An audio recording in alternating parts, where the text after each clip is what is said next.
So presentation ಆಗಿದೆ. ಒಬ್ಬೊಬ್ಬರಾಗಿ ತಮ್ಮ ಹೆಸರು ಊರು ಹೇಳಿ ತಮ್ಮ ಅಹವಾಲನ್ನ ಸಲ್ಲಿಸ್ಬೋದು. ಯೋಜನೆಗೆ ಸಂಬಂಧಿಸಿದಂತೆ ಸಂಕ್ಷಿಪ್ತವಾಗಿಲಿ ಎಲ್ರಿಗೂ ಮಾತಾಡೋಕ್ಕೆ ಅವಕಾಶ ಕೊಡ್ತೀವಿ.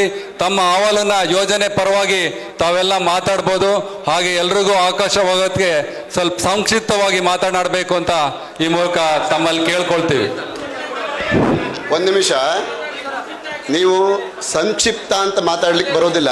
ಇದು ಸಾರ್ವಜನಿಕ ನೀವು ಅಹವಾಲು ಕೇಳಬೇಕು. ಕೇಳುವ ಪೇಷನ್ಸ್ ನಿಮಗಿರಬೇಕು. ಯಾರು ಸಂಕ್ಷಿಪ್ತ ಯಾರ್ಯಾರು ಏನು ಮಾತಾಡ್ತಾರೋ ಅದನ್ನು ಕೇಳುವ ವ್ಯವಧಾನ ನಿಮಗಿದ್ರೆ ಮಾತ್ರ ಕರಿಬೇಕು ಸಭೆನ. ಆ ವ್ಯವಧಾನ ಇದೆಯಾ? ಏನು ಸಂಕ್ಷಿಪ್ತ ಮಾಡಬೇಕು? ಏನು ಸಂಕ್ಷಿಪ್ತ ಮಾಡಬೇಕು? ನಮ್ಮ ಇಡೀ ಜೀವನ ಹೋಗ್ತಾ ಇದೆ, ನೀವು ಸಂಕ್ಷಿಪ್ತ ಮಾಡೋದು ಏನನ್ನ? ಏನು ಸಂಕ್ಷಿಪ್ತ ಮಾಡ್ತೀರಿ? ನಮ್ಮ ಭವಿಷ್ಯ 100 ವರ್ಷದ ಪರಂಪರೆ ಇದು ಹೋಗ್ತಾ ಇದೆ, ಅದನ್ನು ಸಂಕ್ಷಿಪ್ತವಾಗಿ ಹೇಳ್ಬೇಕಾ? ನೀವು ಜನರ ಧ್ವನಿಯನ್ನ ಹತ್ತಿಕ್ಕುವಂತ ಕೆಲಸ ಸರ್ಕಾರ ಮಾಡಬಾರ್ದು, ಅಧಿಕಾರಿಗಳಾಗಿ ನೀವು ಮಾಡಬಾರ್ದು. ನೀವು ಕೇವಲ ನಮ್ಮ ಧ್ವನಿಯನ್ನ ತೆಗೆದುಕೊಂಡೋಗಿ ಸರ್ಕಾರಕ್ಕೆ ಮುಡಿಸೋದಷ್ಟೇ ಕೆಲಸ ವಿನಃ ನಮ್ಮನ್ನು ಹತ್ತಿಕ್ಕುವ ಕೆಲಸ ನೀವು ಮಾಡ್ತಾ ಇದ್ದೀರಿ. ನಮ್ಮನ್ನು ಹತ್ತಿಕ್ಕುವ ಕೆಲಸ ಮಾಡಿ ನಮ್ಮ ಧ್ವನಿ ನೀವು ಯಾರು ಹತ್ತಿಕ್ಕಲಿಕ್ಕೆ? ನಿಮಗೇನು ಅಧಿಕಾರ ಯಾರು ಕೊಟ್ಟಿದ್ದಾರೆ? ಯಾರು ಕೊಟ್ಟಿದ್ದಾರೆ ನಿಮ್ಗೆ ಅಧಿಕಾರನ? ಇವತ್ತು ಈಗೇನು DPR ನಿಮ್ಮ ಬಗ್ಗೆ ಓದಿದ್ದೀರಿ, ವಿಜಯ್ ಅವರು ಏನು ಓದಿದ್ದೀರಲ್ಲ, ಇದೊಂದು ಹರಿಕತೆನಾ ಇದು?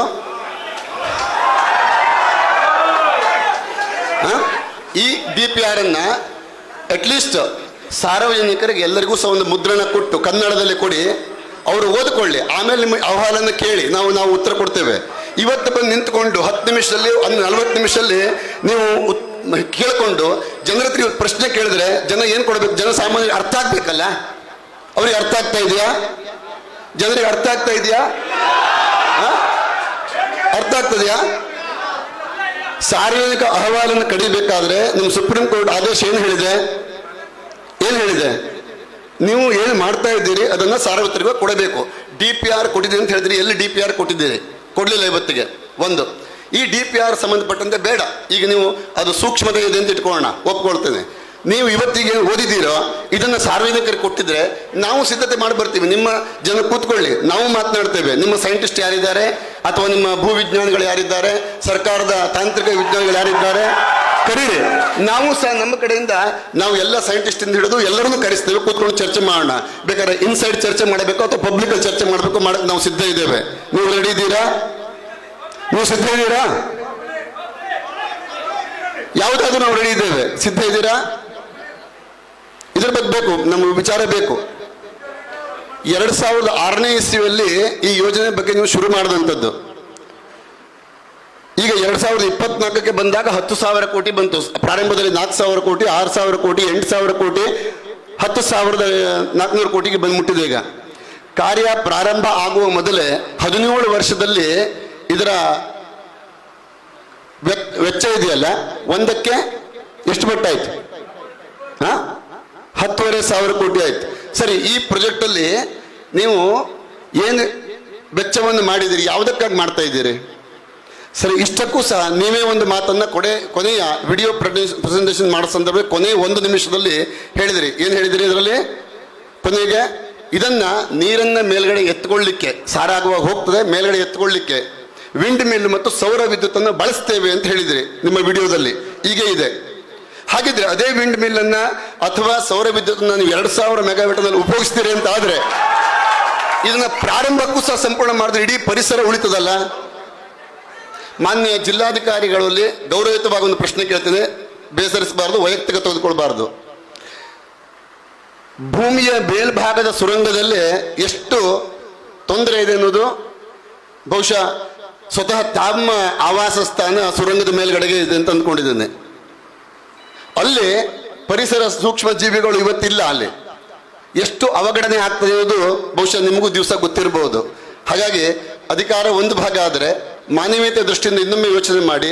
ಇಲ್ಲಿ ಭೂಗತವಾಗಿ ಭೂಮಿಯ ಈ ಡ್ಯಾಮಿನ, ಶರಾವತಿ ಡ್ಯಾಮಿನ 500 ಮೀಟರ್ ಅಡಿಯಿಂದ ತಲಕಾಳಕೊಪ್ಪಕ್ಕೆ ಹೋಗೋ ತನಕ 1.5 ಕಿಲೋಮೀಟರ್ ಡೆಪ್ತ್ ಆಗಿ, ಅಂದ್ರೆ ಸಾರಾವಾಗಿ ನೀರು ಹೋಗಬೇಕು, ವಾಪಸ್ ಹೋಗಬೇಕು, ಪ್ರಕೃತಿ ವಿರುದ್ಧವಾಗಿ ಹೋಗುವಂಥದ್ದು. ಅಲ್ಲಿ 7 ಕಿಲೋಮೀಟರ್ ಉದ್ದ ತನಕ 16 ಮೀಟರ್ನ 2 ಟನಲ್ ಅಂತ ಹೇಳ್ತೀರಿ. ಅಂದ್ರೆ 100 ಅಡಿ ವ್ಯಾಸದ ಒಂದು ಟನಲ್ ಅನ್ನ ಮಾಡುವಾಗ, ಭೂಮಿಯ ಅಡಿಯಲ್ಲಿ ಮಾಡುವಾಗ ಅದು ಎಷ್ಟು ಸಮಂಜಸ, ಅದರ ಅವಶ್ಯಕತೆ ಅನಿವಾರ್ಯತೆ ಇದೆಯಾ? ಇಷ್ಟಕ್ಕೂ ಸಹ ಕರೆಂಟನ್ನು ಉತ್ಪಾದನೆ ಮಾಡುವಂಥದ್ದು ಇದು 2000 ಮೆಗಾವೇಟ್ ಅನ್ನು ಉತ್ಪಾದನೆ ಮಾಡಿ ಯಾವಾಗ ನೀವು ಸಮಾಜಕ್ಕೆ ಕೊಡ್ತಾ ಇದ್ದೀರಿ, ಎಲ್ಲಿ ಕೊಡ್ತಾ ಇದ್ದೀರಿ, ಯಾರಿಗಾಗಿ ಕೊಡ್ತಾ ಇದ್ದೀರಿ? 2000 ಮೆಗಾವೇಟ್ ಉತ್ಪಾದನೆ ಬೇಕು ಸರ್. ಯಾವಾಗ ನೀವು ಇದು ಪ್ರಾರಂಭ ಮಾಡಿದ್ದು 2006ರಲ್ಲಿ, ಆವಾಗ ಅನಿವಾರ್ಯತೆಯನ್ನು ಗುರುತಿಸಿ ನೀವು ಮಾಡಿದಂಥ ವಸ್ತು ಇವತ್ತು ಪ್ರಾರಂಭ ಆಗ್ತಾ ಇರುವುದು 2025ಕ್ಕೆ ಅಂತ ಹೇಳ್ತಾ ಇದ್ದೀರಿ. ಇದು ಮುಗಿಯೋದು ಯಾವಾಗ? ಆ ಸಂದರ್ಭದಲ್ಲಿ ಈ ವಿದ್ಯುತ್ ಬೇಡಿಕೆ ಇಷ್ಟಕ್ಕೆ ಇರ್ತದ? ಇದರ ಅನಿವಾರ್ಯತೆ ಉಂಟಾ? ಅವಶ್ಯಕತೆ ಇದೆಯಾ? ಇಷ್ಟಕ್ಕೂ ಸಹ ನೈಜ ಪ್ರಕೃತಿಯನ್ನ ಸುಮಾರು 120 ಮಿಲಿಯನ್ ವರ್ಷಗಳ ಇತಿಹಾಸ ಉಳ್ಳಂತ ಇದು ಕಾಡು ಪ್ರದೇಶ. ಇದನ್ನ ಮತ್ತೆ ನಿಮ್ಮ ಮರುಸೃಷ್ಟಿ ಮಾಡ್ಲಿಕ್ಕೆ ಸಾಧ್ಯ ಆಗ್ತದ? ನೀವೇ ಹೇಳ್ತಾ ಇದ್ದೀರಿ 18,000 ಟನ್ ಔಷಧವನ್ನು ನೀವು ಬಳಸ್ತೀರಿ ಹೊಡಿಬೇಕಾದ್ರೆ ಅಲ್ವಾ? ಅದರ ಪರಿಣಾಮ ಏನು? ನೀವು ಶಬ್ದ ಮಾಲಿನ್ಯದ ಬಗ್ಗೆ ಮಾತಾಡಲಿಲ್ಲ. ಶಬ್ದ ಮಾಲಿನ್ಯ ಪರಿಹಾರ ಮಾಡ್ತೇವೆ ಅಂತ ಅಷ್ಟೇ ಹೇಳಿದ್ರಿ. ನೀವು ಈಗ ಹೇಳಿದಕ್ಕೆ ಉತ್ತರ ನಾನು ಪ್ರಶ್ನೆ ಕೇಳ್ತಾ ಇದ್ದೀನಿ ಅಷ್ಟೇ. ನಿಜವಾಗಿ ಇದನ್ನ ಸಮಾಜಕ್ಕೆ ಕೊಡಿ, ಎಲ್ಲ ಜನರಿದ್ದಾರೆ, ಕೊಡಿ ಅವರಿಗೆ, ಅವ್ರು ಓದ್ಕೊಳ್ತಾರೆ, ಆಮೇಲೆ ಚರ್ಚೆ ಕೂತ್ಕೊಳ್ಳೋಣ, ನೋಡೋಣ ಏನಾಗುತ್ತೆ ಚಿಂತನೆ ಮಾಡುವ. ಅದನ್ನು ಹೊರತುಪಡಿಸಿ ನೀವೇನನ್ನೂ ಕೊಡದೆ ಜನರ ಕಣ್ಣನ್ನು ಕಟ್ಟಿಕೊಂಡು ವ್ಯವಸ್ಥೆ ಮಾಡೋದಿದೆಯಲ್ಲ, ಇದು ಸರಿಯಾದ್ದಲ್ಲ. ಇದು ಸರಿಯಾದ್ದಲ್ಲ. ಜನಸಾಮಾನ್ಯರು ಪ್ರತಿಯೊಬ್ಬರಿಗೂ ಸಹ ವಿಷಯ ಮಂದಟ್ಟು ಮಾಡಿ ಜನರಿಗೆ ಅದು ಕೊಡಿ ವಿಷಯನ. ನಿಜವಾಗಿ ನೀವು ಸಭೆಯನ್ನು ಯಾಕೆ ಮಾಡ್ತಾ ಇದ್ದೀರಿ ಅನ್ನೋದು ಅರ್ಥ ಆಗ್ತಾ ಇಲ್ಲ. ಯಾಕೆಂದ್ರೆ ಸಾರ್ವಜನಿಕ ಸಭೆ ಕರೆದಾಗ ಮುಕ್ತವಾಗಿರ್ತಕ್ಕಂಥ ಅವಕಾಶ ಮಾಡಬೇಕು, ವ್ಯವಸ್ಥೆ ಬೇಕು. ನಿಮ್ಮ ತಹಶೀಲ್ದಾರಿಗೆ ನಾವೇ ಸ್ವತಃ ಮನವಿ ಮಾಡಿದ್ದೇವೆ ಮೀಟಿಂಗ್ ಆದಾಗ, ನೀವು ಬಂಗಾರಮಕ್ಕಿಯಲ್ಲಿ ಬಂದು ವ್ಯವಸ್ಥೆ ಮಾಡ್ತೇವೆ. 10,000 ಜನಕ್ಕೂ ಸಹ ಚೇರ್ ಹಾಕಿಕೊಡ್ತೇನೆ ನಾನು, ಚೇರ್ ಹಾಕಿ ಕೂರಿಸ್ಕೊಡ್ತೇನೆ ಅಂತ ಹೇಳಿದ್ದೀನಿ ನಾನು. ಆದರೆ ನಿಮ್ಗೆ ಆ ವ್ಯವಸ್ಥೆ ಬೇಕಾಗಿಲ್ಲ. KPC ಅವರಿಗೂ ಬೇಕಾಗಿಲ್ಲ, ಅಥವಾ ಆಡಳಿತದವರಿಗೆ ಬೇಕಾಗಿಲ್ಲ, ಪೊಲ್ಯೂಷನ್ ಬೋರ್ಡ್ ಅವರಿಗೂ ಬೇಕಾಗಿಲ್ಲ. ಯಾಕೆಂದ್ರೆ ನಿಮ್ಗೆ ಹಾಳಾಗುವುದೇ ಬೇಕಾಗಿದೆ ಇಲ್ಲಿ. ಹಾಗಾಗಿ ಜನರಿಗೆ ಒಂದು ಮನವಿ, ಜನಸಾಮಾನ್ಯ ಪ್ರತಿಯೊಬ್ಬರಿಗೂ ಮನವಿ, ಅವರು ಮಾಡಿದಂಥ ಏನೇ ವ್ಯವಸ್ಥೆ ಇರಲಿ, ಯಾರೂ ಸಹ ಬೇಸರ ಮಾಡದೆ ಇದು ನಮಗಾಗಿ, ನೀರಿಗಾಗಿ, ಪ್ರಕೃತಿಗಾಗಿ, ಪರಿಸರಕ್ಕಾಗಿ ನೀವೆಲ್ಲ ನೆಲ ಕೂತ್ರೋಡಿಲ್ಲ, ಸಹನೆ ಮಾಡಿಕೊಳ್ರಿ, ಸಹನೆ ಮಾಡಿಕೊಳ್ರಿ. ನನ್ನ ವಿನಂತಿ ಇದೆ. ಯಾಕಂದ್ರೆ ಎಲ್ಲೂ ನಾವು ಗಲಾಟೆ ಮಾಡಬಾರದು. ನಾವು ಗಲಾಟೆಗೆ ಬಂದಿಲ್ಲ, ಹೋರಾಟಕ್ಕಾಗಿ ಬಂದಿಲ್ಲ. ದಯಮಾಡಿ ಎಲ್ಲ ಸಾರ್ವಜನಿಕರು ನನ್ನೊಂದು ಸವಿನಯ, ನನ್ನೊಂದು ವಿನಂತಿ ಅದು. ಯಾರೂ ತಪ್ಪಾಗಿ ತಿಳ್ಕೊಳ್ಬೇಡಿ. ಯಾಕಂದ್ರೆ ನೋವಾಗ್ತದೆ. ಯಾಕಂದ್ರೆ ಎಲ್ಲರಿಗೂ ಸಹ ಗಣ್ಯರಿದ್ದೀರಿ, ಎಲ್ಲರೂ ಇದ್ದೀರಿ. ಯಾರಿಗೂ ಸಹ ಇಲ್ಲಿ ಸರಿಯಾದ ಒಂದು ವ್ಯವಸ್ಥೆ ಆಗಲಿಲ್ಲ, ನನ್ನನ್ನು ಸಹಿತವಾಗಿ. ಯಾಕಂದ್ರೆ ನಿಮ್ಗೆ ಯಾರಿಗೆ ಏನು ಗೌರವ ಕೊಡಬೇಕು, ಎಷ್ಟು ಕೊಡಬೇಕು, ಎಲ್ಲಿಡಬೇಕು ನಿಮ್ಗೆ ಕಲ್ಪನೆ ಇಲ್ಲದೆ ಅದಂಥವ್ರು ಅಂತ. ಆಡಳಿತದವರು ದುರಾಡಳಿತದವರು ಗೊತ್ತಿಲ್ಲ. ಇನ್ನು 2000 ಮೆಗಾವ್ಯಾಟ್ ಅನ್ನು ನೀವು ಉತ್ಪಾದನೆ ಮಾಡುವಂಥದ್ದು ಯಾವ ಕಾಲಕ್ಕೆ, ಅದರ ಅನಿವಾರ್ಯತೆ ಏನು? ಇಷ್ಟಕ್ಕೂ ಸಹ ಇದಕ್ಕೆ ಪರ್ಯಾಯ ವ್ಯವಸ್ಥೆಗಳು ಇದ್ದಾವೆ. ಇವತ್ತು ಪರ್ಯಾಯ ವ್ಯವಸ್ಥೆ ಬಗ್ಗೆ ಯಾಕೆ ಯೋಚನೆ ಮಾಡ್ತಾ ಇಲ್ಲ? ಪರ್ಯಾಯವಾದಂಥ ವ್ಯವಸ್ಥೆಗಳನ್ನು ದಾರಿ ಬೇಕು, ನಾವೇ ಹೇಳ್ಕೊಡ್ತೇವೆ, ಅಥವಾ ಸಾರ್ವಜನಿಕರು ಹೇಳ್ತಾರೆ. 2000 ಮೆಗಾವ್ಯಾಟ್ ನಿಮಗೆ ಅನಿವಾರ್ಯತೆಗಳು ಯಾವಾಗಿದ್ದಾವೆ, ಯಾರಿಗೆ ಕೊಡ್ಲಿಕ್ಕಾಗಿದ್ದಾವೆ? ಇದರ ಹಿಂದೆ ಕ್ರೂಡು ಕಾಂಚನ ಕೆಲಸ ಮಾಡ್ತಾ ಇದೆ ಅಂತ. ಯಾಕೆಂದ್ರೆ ಈ ಮೆಗಾ ಇಂಡಸ್ಟ್ರಿ ಯಾರು ತಗೊಂಡಿದ್ದಾರೋ ಅವರು ಒಂದು ಮಾಧ್ಯಮದ ಮುಖ್ಯಸ್ಥರು, ಹೆಸರನ್ನು ನಾವು ಪಬ್ಲಿಕಲ್ಲಿ ಹೇಳೋ ಅವಶ್ಯಕತೆಗಳಿಲ್ಲ. ಅವರಿಂದ ಒಂದು ಹಗರಣ ಈಗ ಕೇಸ್ ನಡೀತಾ ಇದೆ. 1400 ಕೋಟಿಯಷ್ಟು, 1200 ಕೋಟಿಯಷ್ಟು, 1000 ಕೋಟಿಗಿಂತ ಮೇಲೆ ಇಲೆಕ್ಷನ್ ಬಾಂಡ್ ಅನ್ನ ಕೊಟ್ಟಿದ್ದಾರೆ ಅಂತ ಹೇಳುವಂಥದ್ದು ಒಂದು ಹಗರಣ ನಡೀತಾ ಉಂಟು. ಬಹುಶಃ ಅದು ಕೊಟ್ಟಿದ್ದು ಇದನ್ನ ಪರ್ಮಿಷನ್ ತಗೊಳ್ಲಿಕ್ಕೆ ಅಂತ ಅನುಮಾನ ನಮಗಿದೆ. ಅದರ ಬಗ್ಗೆ ಏನು ಅಂತ ಆಗಬೇಕು, ಅದರ ಬಗ್ಗೆ ಏನಂತ ವಿಚಾರ ಗೊತ್ತಾಗಬೇಕು, ಸಾರ್ವಜನಿಕರಿಗೆ ಗೊತ್ತಾಗಲಿ. ಅದು ಒಂದು ಮಾಧ್ಯಮ ಮುಖ್ಯಸ್ಥರು ಅದನ್ನ ತೆಗೆದುಕೊಳ್ಳಬಹುದು, ಯಾರೇ ಇರಲಿ. ವೈಯಕ್ತಿಕ ನಾವು ಯಾರನ್ನೂ ಡಿಪೆಂಡ್ ಮಾಡೋದು ಬೇಡ. ಜೊತೆಗೆ ಇಲೆಕ್ಟ್ರೋ ಬಾಂಡ್ ಅನ್ನ 1200 ಕೋಟಿಯಷ್ಟು ಮೇಲಿನಷ್ಟು ಸರ್ಕಾರಕ್ಕೆ ಕೊಟ್ಟಿದ್ದಾರೆ, ಒಂದು ಪಕ್ಷಕ್ಕೆ ಕೊಟ್ಟಿದ್ದಾರೆ. ಹಾಗಾಗಿ ಅದು ಇವತ್ತು ಬಹುಶಃ ಕೆಲಸ ಮಾಡ್ತಾ ಇದೆ ಅಂತ ನಮ್ಗೆಲ್ಲರಿಗೂ ಅನಿಸ್ತಾ ಇದೆ. ಇಷ್ಟಕ್ಕೂ ಸಹ ನೀವೇ 2000 ಮೆಗಾವ್ಯಾಟ್ ಅನ್ನು ಉತ್ಪಾದನೆ ಮಾಡಲಿಕ್ಕೆ 2400 ಮೆಗಾವ್ಯಾಟ್ ಅನ್ನು ಖರ್ಚು ಮಾಡ್ತೇವೆ ಅಂತ ಹೇಳ್ತೀರಿ. 400 ಮೆಗಾವ್ಯಾಟ್ ಅದು ಯಾರ ತಲೆ ಮೇಲೆ ಹಾಕ್ತೀರಿ?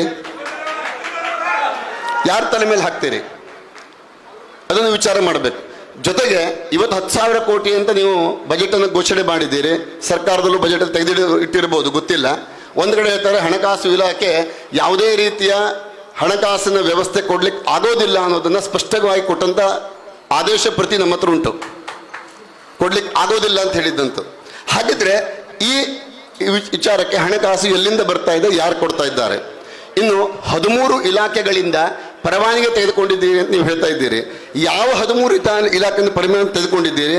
ಆ ಪರವಾನಗಿ ಏನು ಅದನ್ನ ಪಬ್ಲಿಕ್ಗೆ ಕೊಡಿ, ಅದು ಕೊಡಿ. ಯಾಕಂದ್ರೆ ಅದು ಪಬ್ಲಿಕ್ ಡಾಕ್ಯುಮೆಂಟ್.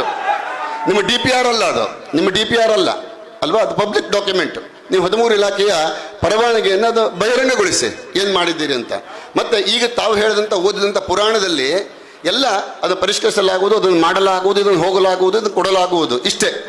ಹೇಗೆ ಕೊಡ್ತೀರಿ, ಏನನ್ನು ಕೊಡ್ತೀರಿ, ಅದನ್ನು ಕ್ಲಿಯಾರಿಟಿಯನ್ನು ತಾವು ಹೇಳಲಿಲ್ಲ.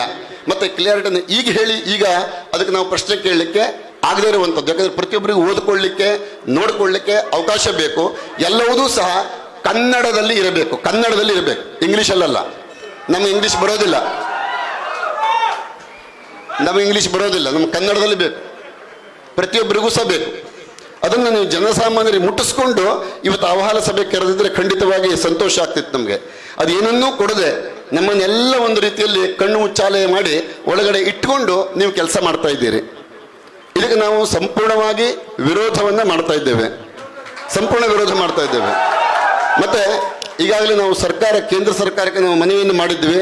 ಆ ಮನವಿಗೆ ಭೂಪೇಂದ್ರ ಯಾದವ್ ಅವರು ಮಿನಿಸ್ಟರ್ ಅವರು ನಮ್ಮ ಮನವಿಗೆ ಸ್ಪಂದಿಸಿ ನಿನ್ನೆ ಒಂದು ಆದೇಶ ಮಾಡಿದ್ದಾರೆ. ಬಹಳ ಸಂತೋಷ ಇದೆ, ಜನಸಾಮಾನ್ಯರಿಗೆ ಹೇಳಲಿಕ್ಕೆ ಇಷ್ಟಪಡ್ತೇನೆ. ಯಾಕೆಂದ್ರೆ ಈ ಕೆಲಸಕ್ಕೆ ಇದನ್ನ ಮರುಪರಿಶೀಲನೆ ಮಾಡಲಿಕ್ಕೆ ಅವರು ನಿಯೋಗವನ್ನು ಕಳಿಸ್ತಾ ಇದ್ದೇವೆ, ಅಲ್ಲಿ ತನಕ ಕೆಲಸ ನಡೆಯೋದಿಲ್ಲ ಅಂತ ಹೇಳಿದ್ದಾರೆ. ಬಹಳ ಸಂತೋಷ. ಇಲ್ಲಿ ಸಿಂಗಳಿಕ ಪ್ರದೇಶವನ್ನ 730 ಸಿಂಗಳಿಕ ಇದೆ ಅಂತ ಹೇಳಿ ಗುರುತಿಸಿದ್ದಾರೆ. 600 ಹೆಕ್ಟೇರ್ ಜಾಗ ಅಂತ ತಾವು ಹೇಳ್ತಾ ಇದ್ದೀರಿ, 10 ಕಿಲೋಮೀಟರ್ ವ್ಯಾಪ್ತಿ ಅಂತ ಹೇಳ್ತಾ ಇದ್ದೀರಿ.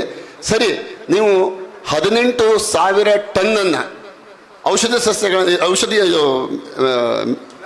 ಬ್ಲಾಸ್ಟಿಂಗ್ ಸಂಬಂಧಪಟ್ಟಂತೆ ನೀವು ಬಳಸ್ತೀರಿ ಅಂತ ಆದಮೇಲೆ ಅದರಿಂದ ಆಗುವ ದುಷ್ಪರಿಣಾಮಗಳಿಗೆ ನೀವು ಪರಿಹಾರ ಏನು ಕೊಡ್ತೀರಿ? ಜನರಿಗೆ ಕಿವಿ ಹೋಗ್ತದೆ, ಜನ ಕೆಲಸ ಮಾಡೋರು ಅವ್ರಿಗೆ ಬೇಕು, ಹೇರಿಗೆ ಬಾಕಿ ವ್ಯವಸ್ಥೆ ಎಲ್ಲ ಕೊಡ್ತೀವಿ ಅಂತ ಹೇಳ್ತೀರಿ. ಆ ಪ್ರಾಣಿಗಳಿಗೆ ಏನು ಕೊಡ್ತೀರಿ? ತಾವು ಪ್ರಾಣಿಗಳಿಗೆ ಏನು ಕೊಡ್ತೀರಿ? ಅಲ್ಲಿರ್ತಕ್ಕಂಥ ಜೀವಜಂತುಗಳಿಗೆ ಏನು ಕೊಡ್ತೀರಿ? ಇಡೀ ಜಗತ್ತಿನಲ್ಲೇ ರಾಮಪತ್ರೆ ಬಿಲ್ವಪತ್ರೆಯ ವೃಕ್ಷದ ಇರತಕ್ಕಂಥ ತಾಣ ಇದು. ಇಡೀ ಜಗತ್ತಿನಲ್ಲಿ ಇಲ್ಲದೆ ಇರತಕ್ಕಂಥ ಒಂದು ಸಸ್ಯ ಸಂಕುಲವನ್ನು ಗುರುತಿಸಿದ್ದಾರೆ. ಇಂಥ 100 ಸಸ್ಯ ಸಂಕುಲವುಳ್ಳಂಥ ಈ ಪಶ್ಚಿಮ ಘಟ್ಟ ಇದು ಯುನೆಸ್ಕೋದಿಂದ ಮಾನ್ಯತೆ ಪಡೆದಂಥ ಪ್ರದೇಶ. ಅದರ ಬಗ್ಗೆ ಪರಿಹಾರ ಏನು ಮಾಡ್ತಾ ಇದ್ದೀರಿ? ಯುನೆಸ್ಕೋದಿಂದ ಪರ್ಮಿಷನ್ ತಗೊಂಡಿದ್ದೀರಾ? ಯುನೆಸ್ಕೋದಿಂದ ಪ್ರತಿ ವರ್ಷ ಸಾವಿರಾರು ಕೋಟಿ ನಿಮಗೆ ಬರ್ತಾ ಇದೆ. ಅದಕ್ಕೆ ದಾಖಲೆ ಸಹಿತವಾಗಿ ಕೊಡ್ತೇವೆ, ನಾವು ದಾಖಲೆ ಸಹಿತವಾಗಿ ಕೊಡ್ತೇವೆ. ಅದನ್ನು ಅರಣ್ಯವನ್ನು ಬೆಳೆಸಲಿಕ್ಕಾಗಿ ಬರ್ತಾ ಇದೆ. ಅದನ್ನು ಏನು ಮಾಡಿದ್ದೀರಿ? ಎಲ್ಲಿ ಅರಣ್ಯವನ್ನು ಬೆಳೆಸಿದ್ದೀರಿ? ಅಕೇಶಿಯ ಗಿಡ ಬೆಳೆಸ್ಕೊಂಡು ಅರಣ್ಯ ಬೆಳೆಸಿದಾಗ ಅದು. ಹಾಗಾಗಿ ಇಲ್ಲಿರ್ತಕ್ಕಂಥ ಎಲ್ಲ ಪ್ರಾಣಿ ಸಂಕುಲಗಳು, ಪ್ರಾಣಿಗಳು ಊರಿಗೆ ಬರ್ತಾ ಇದ್ದಾವೆ. ಬಹುಶಃ ಮಾಧ್ಯಮದಲ್ಲಿ ದಿವಸ ಓದಿರ್ಬೋದು, ಚಿರತೆ ಬಂತು, ಮತ್ತೊಂದು ಬಂತು, ಇನ್ನೊಂದು ಬಂತು, ಆಗ್ತಾ ಇದೆ. ಯಾಕೆ ಇರುವಂಥ ಅರಣ್ಯವನ್ನ ನೀವು ಉಳಿಸ್ಕೊಳ್ಳದೆ ಇರೋದ್ರಿಂದ, ಅಥವಾ ಅರಣ್ಯನ ಬೆಳೆಸ್ಲಿಕ್ಕೆ ತಗೊಂಡಂಥ ದುಡ್ಡನ್ನ ಬಹುಶಃ ಕಾಂಚಾಣ ವ್ಯವಸ್ಥೆ ಬಹಳ ನಡೆದಿರೋದ್ರಿಂದ, ಅಲ್ಲಿ ಏನು ಗಿಡಗಳನ್ನ ನೆಡಬೇಕಿತ್ತೋ ಅದನ್ನು ನೆಡದೇ ಇರೋದ್ರಿಂದ ಎಲ್ಲ ಕಡೆಗೂ ಅಕೇಶಿಯ ಗಿಡ ಬೇನಿದೆ, ಆದ್ರೆ ಅದನ್ನು ಯಾಕೆ ನೆಡ್ತಾ ಇದ್ದೀರಿ? ಇವತ್ತಿಗೂ ಸಹ ಮಾಡ್ತಾ ಇದ್ದೀರಿ. ನಮ್ಮದೇ ಫಾರೆಸ್ಟಲ್ಲಿ ನಡೀತಾ ಇದೆ. ಪ್ರತ್ಯಕ್ಷವಾಗಿ ನಾನು ವಿಡಿಯೋ ಸಾಕ್ಷಿಯನ್ನು ಕೊಡ್ತೇನೆ, ವಿಡಿಯೋ ಸಾಕ್ಷಿಯನ್ನು ಕೊಡೋಣ ನೆಟ್ಟಿರೋದನ್ನ. ಹಾಗಿದ್ರೆ ಇದ್ರ ಬಗ್ಗೆ ಏನು ನಿಮ್ದು ವಿಚಾರ? ಇನ್ನು ಈ ಜಾಗದಲ್ಲಿ ಈಗಾಗಲೇ 25 ವರ್ಷಗಳಿಂದ ವಿದ್ಯುತ್ ಉತ್ಪಾದನೆ ಆಗ್ತಾ ಇದೆ ಗೇರ್ಸೊಪ್ಪದಲ್ಲಿ. ಆವತ್ತು ಹೋರಾಟ ಮಾಡಿದ್ರು. ಹೋರಾಟ ಮಾಡಿದಾಗ ಬಹುಶಃ ಅದನ್ನ ಹತ್ತಿಕ್ಕುವಂತ ಕೆಲಸ ಆಯಿತು. ಸರಿ, ಆ ಸಂದರ್ಭದಲ್ಲಿ ಏನಾಯಿತು ಬೇಡ. ಆದರೆ ಈಗ 240 ಮೆಗಾವ್ಯಾಟ್ ಅನ್ನು ಉತ್ಪನ್ನ ಮಾಡ್ತಕ್ಕಂಥ ಶರಾವತಿ ಟೇಲ್ರೆಸ್ ಈಗ ನಡೀತಾ ಇದೆ ಅಲ್ವಾ? ಸರಿ, ಇಲ್ಲಿವರೆಗಿನ ಯಾವುದಾದ್ರೂ CSR ಅನ್ನ ಊರಿಗಾಗಿ ಕೊಟ್ಟಿದ್ದೀರಾ? ಈಗ ಇವತ್ತು ನೀವೇನು ಮಾಡ್ತಾ ಇದ್ರಿ? 1 ತಿಂಗಳಿಂದ ನಾವು ಊರಿಗೆ 35 ಕೋಟಿ ಕೊಡ್ತೇವೆ, ನಿಮಗೇನು ಬೇಕು ಕೊಡ್ತೇವೆ ಅನ್ನುವ ಮಾತನ್ನು ಈಗ ಯಾಕೆ ಹೇಳ್ತಾ ಇದ್ದೀರಿ? ಇಲ್ಲಿವರೆಗೆ ಇಲ್ದಿರುವಂಥದ್ದು ಯಾಕೆ ಇದು? ನೀವು ಕೊಟ್ಟಿಲ್ಲ ಅಲ್ವಾ? ಕೊಡದೆ ನೀವು ಸಾಧಿಸಿಬಿಡಿ, ನೋಡೋಣ. CSR ಅನ್ನು ಕೊಡದೆ ನೀವು ಸಾಧಿಸಿ. ಇಲ್ಲಿವರೆಗೆ ಕೊಟ್ಟಿಲ್ಲ, ಈಗ ನೀವು ಊರಿಗೆ 35 ಕೋಟಿ 36 ಕೋಟಿ ಕೊಡ್ತೀನಿ ಅಂತ ಮಾತು ಬರ್ತಾ ಇದೆಯಲ್ಲ, ಇದಕ್ಕೆ ಕಾರಣ ಏನು? ಅಂದರೆ ಲಂಚದ ಆಮಿಷವನ್ನು ನಮಗೆ ತೋರಿಸಿ, ಅಥವಾ ಪಂಚಾಯತಕ್ಕೂ ಸಹ ಲಂಚದ ಆಮಿಷ ತೋರಿಸಿ ನೀವು ಟರಾವನ್ನು ಬಹುಶಃ ಸರ್ಕಾರದ ಪರವಾಗಿ ಮಾಡಲಿ ಎನ್ನುವ ಧ್ವನಿ ಇರ್ಬೋದೇನು ಅಂತ ಅನಿಸ್ತಾ ಇದೆ. ಈಗ ಕೇಳೋದಲ್ಲಲ್ವಾ ಅದು? ಈಗ ಕೊಡೋದು ಅಲ್ಲಲ್ವಾ? ಈಗ ಯಾಕೆ ಕೊಡ್ತಾ ಇದ್ದೀರಿ? ಇಲ್ಲಿವರೆಗೆ ಕೊಡದಿರ್ತಕ್ಕಂಥದ್ದು ಬೇಕಾಗಿಲ್ಲ. ಕೊಡಬೇಕು ಅಂತ ಆದರೆ ನಾವು ಸಹ ಮಾಹಿತಿ ಹಕ್ಕಿನಲ್ಲಿ ಹಾಕ್ತೇವೆ. ನಿಮ್ಮ ಉತ್ಪಾದನಾ ವೆಚ್ಚ ಏನಾಗಿದೆಯೋ 2000 ಇಸ್ವಿಯಿಂದ ಇಲ್ಲಿವರೆಗೆ 25ರವರೆಗೆ ಆಗಿರ್ತಕ್ಕಂಥದ್ದನ್ನು ನಾವು ಕೇಳ್ತೇವೆ. ಕೊಡಿ ಮಾಹಿತಿಯನ್ನು. ನೋಡೋಣ ಅಲ್ಲಿ CSR ಎಷ್ಟು ಬರ್ತದೆ, ನೀವು ಕೊಡಲೇಬೇಕು. ನೀವು ಈ ಪ್ರಾಜೆಕ್ಟಿಗಾಗಿ ಕೊಡೋದಲ್ಲ, ನೆನ್ಪಿಟ್ಕೊಳ್ಳಿ. ಇದನ್ನು ನೀವು ಕೊಡಬೇಕಾದದ್ದು ಮೊದಲಿಂದ ಮಾಡಿರ್ತಕ್ಕಂಥ ಉತ್ಪನ್ನದ ಬಗ್ಗೆ ನೀವು ಕೊಡಬೇಕಾದದ್ದು. ಇದು ಒಂದು ವಿಚಾರ. ಇನ್ನು ಶರಾವತಿ ನದಿಯನ್ನ ಇಲ್ಲಿ ಟೇಲರ್ಸ್ ಯೋಜನೆ ಮಾಡಿದ ಸಂದರ್ಭದಲ್ಲಿ ಸಾರ್ವಜನಿಕರಿಗೆ ಏನೂ ತೊಂದರೆ ಆಗೋದಿಲ್ಲ, ಸಾರ್ವಜನಿಕ ಜಾಗ ಯಾರ್ದು ಹೋಗೋದಿಲ್ಲ ಅನ್ನುವ ಅಭಿಪ್ರಾಯ ಇದೆ. ಜನಕ್ಕೂ ಸಹ ಯಾರಿಗೂ ಆವಾಗ ಅರ್ಥ ಆಗಲಿಲ್ಲ, ನಮ್ಗೆ ಯಾರು ಜಾಗ ಹೋಗೋದಿಲ್ಲ ಅಂತ ಅಷ್ಟೇ ಇತ್ತು. ಅರಣ್ಯ ಭೂಮಿ ಸಾಧಾರಣ 1,000 ಹೆಕ್ಟೇರ್ ಜಾಗಕ್ಕಿಂತ ಹೆಚ್ಚು ಅರಣ್ಯ ಭೂಮಿ ಶರಾವತಿ ಟೇಲರ್ಸ್ನ ಹಿಂಭಾಗದಲ್ಲಿ ಹೋಗಿದೆ. ಸರಿ, ಅಲ್ಲಿ 1,000 ಹೆಕ್ಟೇರ್ ಹೋದರೆ ಅದರ 2.5 ಪಟ್ಟು ಜಾಗವನ್ನು ನೀವು ಅರಣ್ಯೀಕರಣಗೊಳಿಸಬೇಕಿತ್ತು. ನಿಮ್ಮದೇ ನಿಯಮ, ನಮ್ದಲ್ಲ.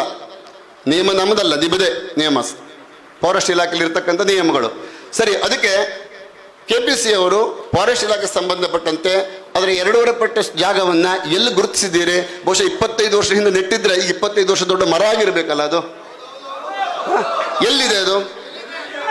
ಎಲ್ಲಿದೆ ಆ ಜಾಗ? ಯಾವುದು? ಎಲ್ಲಿ ಮಾಡಿದ್ದೀರಿ? ಒಂದು. ಮತ್ತೆ ಈಗ 152 ಹೆಕ್ಟೇರ್ ಜಾಗವನ್ನು ಇವತ್ತು ನೀವು ಮತ್ತೆ ಆ ಅರಣ್ಯ ಭೂಮಿಯನ್ನು ತೆಗಿತಾ ಇದ್ದೀರಿ. 152 ಹೆಕ್ಟೇರ್ ಜಾಗವನ್ನು, ಆ ಜಾಗಕ್ಕೆ ಪರ್ಯಾಯ ಜಾಗವನ್ನು ಚಿಕ್ಕಮಗಳೂರು ಹತ್ತಿರದ ಜಾಗ ಅಂತೇಳಿ ಹೇಳ್ತಾ ಇದ್ದೀರಿ. ನೀವು ಹೇಳಿದ್ದನ್ನು ನಾವು ಕೇಳಿದ್ದು, ನಮ್ಗೆ ಗೊತ್ತಿಲ್ಲ, ಅಧಿಕೃತ ಮಾಹಿತಿ ಗೊತ್ತಿಲ್ಲ ನಮಗಿನ್ನು. ಯಾಕಂದ್ರೆ ನೀವು ಹೇಳಿದಂಥ ಪುರಾಣದಲ್ಲಿ ನಾವು ಕೇಳ್ಕೊಂಡಿದ್ದು. ಚಿಕ್ಕಮಗಳೂರು ಹತ್ರ ನೀವು ಮಾಡಿದ್ದೀರಿ ಅಂತ ಹೇಳ್ತಾ ಇದ್ದೀರಿ. ಚಿಕ್ಕಮಗಳೂರು ಹತ್ರ ಮಾಡದಿದ್ರೆ ಆ ಜಾಗ ಯಾವುದು? ಅರಣ್ಯದಲ್ಲೇ ನೀವು ಅರಣ್ಯ ಮಾಡೋದಲ್ಲ. ಮೊದಲಿಂದ ನೆನ್ಪಿಟ್ಕೊಳ್ಳಿ, ನಿಮ್ಮ ಕಾಯ್ದೆ ಅದನ್ನು ಹೇಳ್ತದ? ಅರಣ್ಯದಲ್ಲೇ ಅರಣ್ಯ ಮಾಡುವಂಥದ್ದಲ್ಲ. ಈಗಾಗಲೇ ಅದು ಸಂಬಂಧಪಟ್ಟಂತೆ ಬಫರ್ ಝೋನ್ ಅಂತ ಹೇಳಿ ಗುರುತಿಸಲ್ಪಟ್ಟಂಥ ಜಾಗ ಅದು. ಅಲ್ಲಿ ನಿಮಗೆ ಯಾವುದೇ ರೀತಿಯ ಅರಣ್ಯ ಮತ್ತು ಹೊಸದಾಗಿನ ಸಸ್ಯಗಳು ನೆಡಲಿಕ್ಕೆ ಅವಕಾಶಗಳೇ ಇಲ್ಲ. ಹಾಗಿದ್ರೆ ಆ ಜಾಗವನ್ನು ತಾವು ಹೇಗೆ ಗುರುತಿಸಿದ್ದೀರಿ? ಅದು ಎಷ್ಟರ ಮಟ್ಟಿಗೆ ಸಮಂಜಸ? ಆ ಜಾಗವನ್ನು ಗುರುತಿಸಿದ ತಪ್ಪಲ್ವಾ? ಅದಕ್ಕೆ ಪರ್ಯಾಯವಾಗಿರ್ತಕ್ಕಂಥ ಜಾಗವನ್ನು ಕೊಡಬೇಕು, ಒಂದು. ಮತ್ತೆ ನಾನೊಬ್ಬ ನಿರಾಶ್ರಿತ, ಇಲ್ಲಿ ನನ್ನ ಜಾಗವೂ ಹೋಗ್ತಾ ಇದೆ. ನಾನು ಕೇಳ್ತೇನೆ, ನೀವು ಇಲ್ಲಿರ್ತಕ್ಕಂಥ ಜಾಗವನ್ನ, ಮಾಲಕಿ ಜಾಗಗಳನ್ನ, ಒಂದು ದೇವಸ್ಥಾನ ಇದೆ, ದೇವಸ್ಥಾನ ಸಹಿತವಾಗಿ ಸಾಧಾರಣ 1000 ವರ್ಷಗಳ ಇತಿಹಾಸವುಳ್ಳಂಥ ವಿಷ್ಣು ದೇವಸ್ಥಾನ ಇದೆ.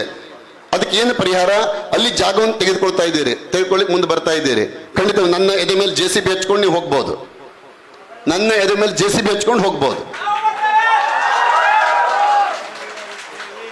ಆ ಜಾಗ ಸಂಬಂಧಪಟ್ಟಂತೆ ರೀತಿಯಲ್ಲಿ ನಾನು ಒಬ್ಬನೇ ಹೇಳ್ತಾ ಇಲ್ಲ. ಅಲ್ಲಿ ಸಾಧಾರಣ 52 ಕುಟುಂಬಗಳಿದ್ದಾವೆ. ಆ ಒಂದು ಜನಾಂಗವನ್ನ ನೀವು ಹತ್ತಿಕ್ಕುವಂತ ಕೆಲಸ ಮಾಡ್ತಾ ಇದ್ದೀರಿ. ಇದು ಮಾನವೀಯತೆಯ ವಿರುದ್ಧವಾಗಿರ್ತಕ್ಕಂಥದ್ದು. ಈಗಾಗಲೇ ಜೋಗಾದಲ್ಲಿ ಡ್ಯಾಮ್ ಕಟ್ಟುವ 64 ವರ್ಷಗಳ ಹಿಂದೆ ಜಾಗವನ್ನ ಕಳ್ಕೊಂಡು ನಿರಾಶ್ರಿತರಾಗಿ ಬಂದಂತ ವ್ಯಕ್ತಿಗಳಲ್ಲಿ ಇರ್ತಕ್ಕಂಥವ್ರು ಮತ್ತೆ ಇಲ್ಲಿಂದ ಎದ್ದು ಓಡಬೇಕು ಅಂತಂದ್ರೆ ಎಲ್ಲಿ ಓಡಬೇಕು? ಎಲ್ಲಿ ಹೋಗಬೇಕು? ನಾವು ಅಭಿವೃದ್ಧಿ ವಿರುದ್ಧ ಅಲ್ಲ. ಪ್ರಕೃತಿಯನ್ನ, ನೀರನ್ನ ಉಳಿಸ್ಕೊಂಡು ನಿಮಗೆ ಅಭಿವೃದ್ಧಿ ಮಾಡಲಿಕ್ಕೆ ಯಾಕೆ ಸಾಧ್ಯ ಇಲ್ಲ? ಪ್ರಕೃತಿಯನ್ನು ಉಳಿಸ್ಕೊಳ್ಳಿ, ನೀರನ್ನು ಉಳಿಸ್ಕೊಳ್ಳಿ, ಯಾಕೆ ಮಾಡಬಾರದು? ಇವತ್ತು ಮಾವಿನ ಹೊಳೆಯಲ್ಲಿ ಏತ ನೀರಾವರಿ ಯೋಜನೆ ಅಂತ 11 ನೀರಾವರಿ ಯೋಜನೆ ನಮ್ಮ ಶರಾವತಿ ನದಿಗಿದೆ. ಜನ ಕುಡಿಯುವ ನೀರನ್ನು ಇದರಿಂದ ಆಶ್ರಿತರಾಗಿದ್ದಾರೆ. ಇದನ್ನ ಶರಾವತಿ ಆಶ್ರಯ ಅವರಿಗೆ. ಸಾಧಾರಣ 1,60,000 ಎಕರೆಯಷ್ಟು ಜಾಗ ಇವತ್ತು ಕೃಷಿ ಭೂಮಿ ಈ ಶರಾವತಿ ನಂಬಿಕೊಂಡಿದೆ. 1,60,000 ಎಕರೆಗಿಂತ ಹೆಚ್ಚಿನ ಜಾಗ ಇದೇ ನದಿಯನ್ನು ಅವಲಂಬಿಸಿಕೊಂಡಿದೆ. ಹಾಗಿದ್ರೆ ಅವರಿಗೆ ನೀವು ಮಾಡ್ತೀರಿ? ಇವತ್ತು ಈಗಾಗಲೇ ಸೌಶಿ ತನಕ ಉಪ್ಪು ನೀರು ಬರ್ತಾ ಇದೆ. ಆ ಕಾರಣಕ್ಕಾಗಿ ಸೌಶಿಗಿಂತ ಮೇಲ್ಗಡೆಗೆ ಮಾವಿನ ಹೊಳೆಯಲ್ಲಿ ಕುಡಿಯುವ ನೀರಿನ ವ್ಯವಸ್ಥೆ ಮಾಡಿದ್ದು. ಅದಕ್ಕೂ ಹಿಂದೆ ಮಾಡ್ಬೋದಿತ್ತಲ್ಲ, ಆವಾಗ ಪೈಪ್ ಲೈನ್ ಮತ್ತು ದುಡ್ಡು ಉಳಿತಿತ್ತು. ಆದರೆ ಅದನ್ನು ಮುಂದೆ ಯಾಕೆ ತಂದು ಮಾಡಿದ್ರು? ನೀವೇ ಮಾಡಿದಂಥ ಸರ್ವೆ ಉಪ್ಪು ನೀರು ಬರ್ತದೆ ಅಂತ ಹೇಳಿ ಮಾಡಿದ್ದು, ನಾವು ಮಾಡಿದ್ದಲ್ಲ. ನಿಮ್ಮದೇ ಸರ್ವೆ ಹೇಳ್ತಾ ಇದೆ ಉಪ್ಪು ನೀರು ಅಲ್ಲಿ ಬರ್ತಾ ಇದೆ ಅಂತ ಹೇಳಿ. ಹಾಗಿದ್ರೆ ಇಲ್ಲಿ ನೀವು ವಿದ್ಯುತ್ ಉತ್ಪಾದನೆ ಮಾಡುವ ಸಂದರ್ಭದಲ್ಲಿ ಆ ನೀರು ಮತ್ತೆ ಮೇಲೆ ಬಂದು ಉಪ್ಪು ನೀರನ್ನೇ ನಾವು ಕುಡಿಯುವಂಥ ವ್ಯವಸ್ಥೆ ನೀವು ಮಾಡ್ತಾ ಇದ್ದೀರಿ. ಇದು ಖಂಡಿತವಾಗಿ ನಾವು ಖಂಡನಾರ್ಹವಾದ್ದು. ಇದನ್ನು ನಾವು ವಿರೋಧಿಸ್ತೇವೆ. ನಾವು ಯಾರು ಉಪ್ಪು ನೀರು ಕುಡಿಯೋರಲ್ಲ, ನಾವು ಒಳ್ಳೆ ನೀರನ್ನೇ ಕುಡ್ಲಿಕ್ಕೆ ಬಯಸ್ತೇವೆ. ಜೊತೆಗೆ ಈ ಶರಾವತಿಯನ್ನು ಅವಲಂಬಿಸಿ ಶರಾವತಿ ನದಿಯ ಎಡದಂಡೆ ಬಲದಂಡೆ ಸಾಧಾರಣ 56,000 ಕುಟುಂಬ. ಅದನ್ನು ಹೊರತುಪಡಿಸಿ ಕುಮಟ ಭಟ್ಗಳವರೆಗೂ ಇವತ್ತು ಮುರುಡೇಶ್ವರದಲ್ಲಿ ನೀರು ಹೋಗ್ತಾ ಇದೆ. ಭಟ್ಗಳವರೆಗೂ ಸಹ ಕುಡಿಯೋ ನೀರಿನ ವ್ಯವಸ್ಥೆ ಬಗ್ಗೆ ಇಲ್ಲಿನ ನೀರಿನ ವ್ಯವಸ್ಥೆ ಮಾಡ್ತಾ ಇದ್ದಾರೆ. ಇವತ್ತು ಬಹುಶಃ ಮಾಳಕೋಡು ಮಗೋಡು ಭಾಗದಲ್ಲಿ ಒಂದು ಹೊಸ ಯೋಜನೆ ಆಗಿ ನಡೀತಾ ಇದೆ. ನಾವು ಅದನ್ನು ವಿರೋಧಿಸ್ತಿಲ್ಲ, ಯಾಕೆಂದರೆ ನೀರಿನ ವ್ಯವಸ್ಥೆ, ಕುಡಿಯೋ ನೀರಿನ ವ್ಯವಸ್ಥೆ ಆಗ್ತಾ ಇದೆ, ಕುಡಿಯೋ ನೀರಿನ ವ್ಯವಸ್ಥೆ ಆಗ್ತಾ ಇದೆ. ಅದೇ ಒಂದು ಒಳ್ಳೆಯ ಯೋಜನೆ ಬಗ್ಗೆ ನಾವು ಸಹಕಾರ, ಅಭಿವೃದ್ಧಿ, ಅದು ಅಭಿವೃದ್ಧಿ ಅಲ್ವಾ? ಜೊತೆಗೆ ಈ ಶರಾವತಿ ನದಿಯನ್ನೇ ನಂಬಿಕೊಂಡು ಇವತ್ತು ಜೀವನ ನಡೆಸ್ತಕ್ಕಂಥ ಅನೇಕ ಬೋಟಿಂಗ್ ಇರಬಹುದು ಅಥವಾ ಪ್ರವಾಸಿ ತಾಣಗಳಿಗೆ ಸಂಬಂಧಪಟ್ಟಂಥ ರೀತಿಯಲ್ಲಿ ಬೋಟಿಂಗ್ ಮಾಡಿಕೊಂಡು ಜೀವನ ನಡೆಸ್ತಕ್ಕಂಥ ಬಹುಶಃ 1300ಕ್ಕೂ ಹೆಚ್ಚಿನ ಬೋಟ್ ಇದೆ ಇಲ್ಲಿ. ಅವ್ರ ಜೀವನ ಕಥೆ ಏನು? ಇದನ್ನೆಲ್ಲ ಯೋಚನೆ ಮಾಡಬೇಕು. ಇನ್ನೊಂದು ರೀತಿಯಲ್ಲಿ ನೀವು ಇಲ್ಲಿಯ ನೀರನ್ನು ಬೆಂಗಳೂರಿಗೆ ತಗೊಂಡು ಹೋಗುವಂಥ ಒಂದು ಬಹುಶಃ ಹುನ್ನಾರ ಇದರಲ್ಲಿ ಅಡಗಿದೆಯೇನೋ ಅನ್ನುವಂಥ ನಮಗೆ ಅನಿಸ್ತಾ ಇದೆ. ಯಾಕೆಂದರೆ ಇಲ್ಲಿಂದ ಮುಖ್ಯವಾಗಿ ಹೋಗಬೇಕು ತಳಕಾಲಕೊಪ್ಪ, ಅಲ್ಲಿ ತನಕ ಹೋಗ್ಬಿಟ್ರೆ ಮುಂದೆ ಸಾಗಿಸ್ಕೊಂಡು ಹೋಗ್ಬೋದು ಅಂತ ಇರ್ಬೋದು. ಬಹುಶಃ ಅದು ಸಾಧ್ಯ ಇಲ್ಲ. ಯಾವುದೇ ಕಾರಣಕ್ಕೆ ನಮ್ಮ ನೀರನ್ನು ನಾವು ಬಿಟ್ಟುಕೊಡ್ಲಿಕ್ಕೆ ಸಾಧ್ಯತೆ ಇಲ್ಲ, ಬಿಟ್ಟುಕೊಡೋದಿಲ್ಲ. ಇಲ್ಲಿಂದ ಬೆಂಗಳೂರಿಗಲ್ಲ, ಎಲ್ಲಿ ಹೋಗ್ಲಿಕ್ಕೂ ಸಹ ನಾವು ಬಿಡೋದಿಲ್ಲ. ಇನ್ನು ನಿರಾಶ್ರಿತ ವಿಚಾರಕ್ಕೆ ಹೇಳಿ ನಿಲ್ಲಿಸ್ಕೊಂಡಿದ್ದೆ. ನೀವು ಅರಣ್ಯ ಭೂಮಿಯನ್ನು ತೆಗೆದುಕೊಳ್ತಾ ಇರೋದು ಯಾಕೆ ಅಂತಂದರೆ 40 ಅಡಿ ಅಗಲದ ರೋಡನ್ನು ಮಾಡಿಕೊಂಡು ಹೋಗ್ಲಿಕ್ಕಾಗಿ ಗುರುತು ಮಾಡಿದ್ದೀರಿ. ಈಗಾಗಲೇ ಮರಗಳಿಗೂ ಗುರುತು ಹಾಕಿದ್ದಾರೆ. ಅದರ ವಿಡಿಯೋನೂ ನಮ್ಮ ಹತ್ರ ಉಂಟು, ದಾಖಲೆಯೂ ನಮ್ಮ ಹತ್ರ ಉಂಟು. ಗುರುತು ಮಾಡಿದ್ದೀರಿ. ಸರಿ, ನೀವು ಗುರುತು ಮಾಡಿದ್ದು ಈ ಜಾಗವನ್ನು ದಾರಿಗಾಗಿ ಮಾಡಿದ್ದೀರಿ, ದಾರಿಗಾಗಿ ಮಾಡಿದ್ದೀರಿ. 16,000 ಗಿಡಗಳನ್ನು ದಾರಿಗಾಗಿ ಕೊಡ್ತಾ ಇದ್ದೀರಿ ವಿನಃ ಬೇರೆ ನಿಮ್ಮ ಯೋಜನೆಗಾಗಿ ಅಲ್ಲ. ಯಾಕೆಂದರೆ ಈ ಯೋಜನೆ ಬಗ್ಗೆ ನಾವು 500 ಮೀಟರ್ ಕೆಳಗಡೆ ಮಾಡ್ತೇವೆ, ಮೇಲ್ಗಡೆ ಯಾವುದೇ ಮರ ಹೋಗೋದಿಲ್ಲ ಅಂತ ಹೇಳ್ತೀರಿ, ಮೇಲ್ಗಡೆ ಯಾವುದೇ ಮರ ಹೋಗೋದಿಲ್ಲ ಅಂತ ಹೇಳ್ತೀರಿ. ಆದರೆ ಅಂಥ ಸುರಂಗದ ಮೇಲಿರ್ತಕ್ಕಂಥ ವ್ಯಕ್ತಿಗಳಿಗೆ ಗೊತ್ತು ಏನಾಗ್ತದೆ ಅಂತ ಹೇಳಿ. ಆ ಶಬ್ದ ಮಾಲಿನ್ಯದಿಂದ ನಮ್ಮಲ್ಲಿರ್ತಕ್ಕಂಥ ಜೀವ ಜಂತುಗಳು, ಪ್ರಾಣಿ ಪಕ್ಷಿಗಳು, ಅವರ ಪರಿಸ್ಥಿತಿ ಏನು? ಅವ್ರ ಬಗ್ಗೆ ಯಾರು ನೋಡ್ತಾರೆ? ನಮ್ಮ ರೋಧನ ನಾವು ಧ್ವನಿಯಿಂದಲೇ ಹೇಳ್ತೇವೆ, ಆದರೆ ಮೂಕ ಪ್ರಾಣಿಗಳ ವೇದನೆಗೆ ನೀವು ಧ್ವನಿ ಆಗ್ತಿದ್ದೀರಾ? ಅಥವಾ ಅವ್ರಿಗೆ ಏನು ಮಾಡಿಕೊಡ್ತೀರಿ ವ್ಯವಸ್ಥೆಗಳನ್ನು? ಸಾಧ್ಯನೇ ನಿಮ್ಮಿಂದ ಮಾಡಲಿಕ್ಕೆ? ಪ್ರಕೃತಿ ನಿಮಗೆ ಸೃಷ್ಟಿ ಮಾಡಲಿಕ್ಕೆ ಸಾಧ್ಯನೇ ನಿಮ್ಮ ಹತ್ರ? ಅದನ್ನು ಯೋಚನೆ ಮಾಡಬೇಕು. ಅಲ್ಲಿ ನಮ್ಮ ಮಾಲಕಿ ಜಾಗಗಳು ಇರ್ತಕ್ಕಂಥ ಬಹುಶಃ 50-52 ಕುಟುಂಬಗಳಿಗೆ ತೊಂದರೆ ಆಗ್ತಾ ಇದ್ದಾವೆ. ಸರಿ, ಮೊದಲಾಗಿ ನಿರಾಶ್ರಿತರಾಗಿ ಬಂದು ವಸತಿ ಮಾಡದಂಥವ್ರು ಮತ್ತೆ ಪುನಃ ಇಲ್ಲಿಂದ ನಿರ್ವಸತಿಗಾಗಿ ಹೊರಡುವಂಥ ಪ್ರಸಂಗ ಅಂತ ಆದರೆ, ಅದೇ ಭೂಮಿಯನ್ನು ತಾವು ಅರಣ್ಯ ಇಲಾಖೆಯಲ್ಲಿ ಯಾಕೆ ಪಡ್ಕೊಳ್ಬಾರ್ದು? ಜನರಿಗೆ ಯಾಕೆ ತೊಂದರೆ ಕೊಡ್ತೀರಿ? ಅರಣ್ಯ ಇಲಾಖೆಯವರು ಕೊಡೋದಿಲ್ಲ ಅಂತ ನೋಡಿ, ಎಷ್ಟು ಸುಲಭ ಇದೆ ಅಂತ. ಅಂದರೆ ಅವ್ರು ಕೊಡೋದಿಲ್ಲ ಅಂದರೆ ಅಡ್ಡಿಲ್ಲ. ನಾವು ಜನಗಳು ಹಾಗಲ್ಲ, ನೀವು ಹೇಳಿದ್ದನ್ನೆಲ್ಲ ಕೇಳಬೇಕು, ನೀವು ಹೇಳ್ದಂಗೆ ತುಳಿಸ್ಕೊಂಡು ತಿರಬೇಕು. ಇಲ್ಲಿ ಇದು ಯಾವ ನ್ಯಾಯ? ಇದು ಯಾವುದು ಪ್ರಜಾಪ್ರಭುತ್ವ? ಇದು ಯಾವ ಪ್ರಜಾಪ್ರಭುತ್ವ? ಯಾವ ನ್ಯಾಯ ಇದು?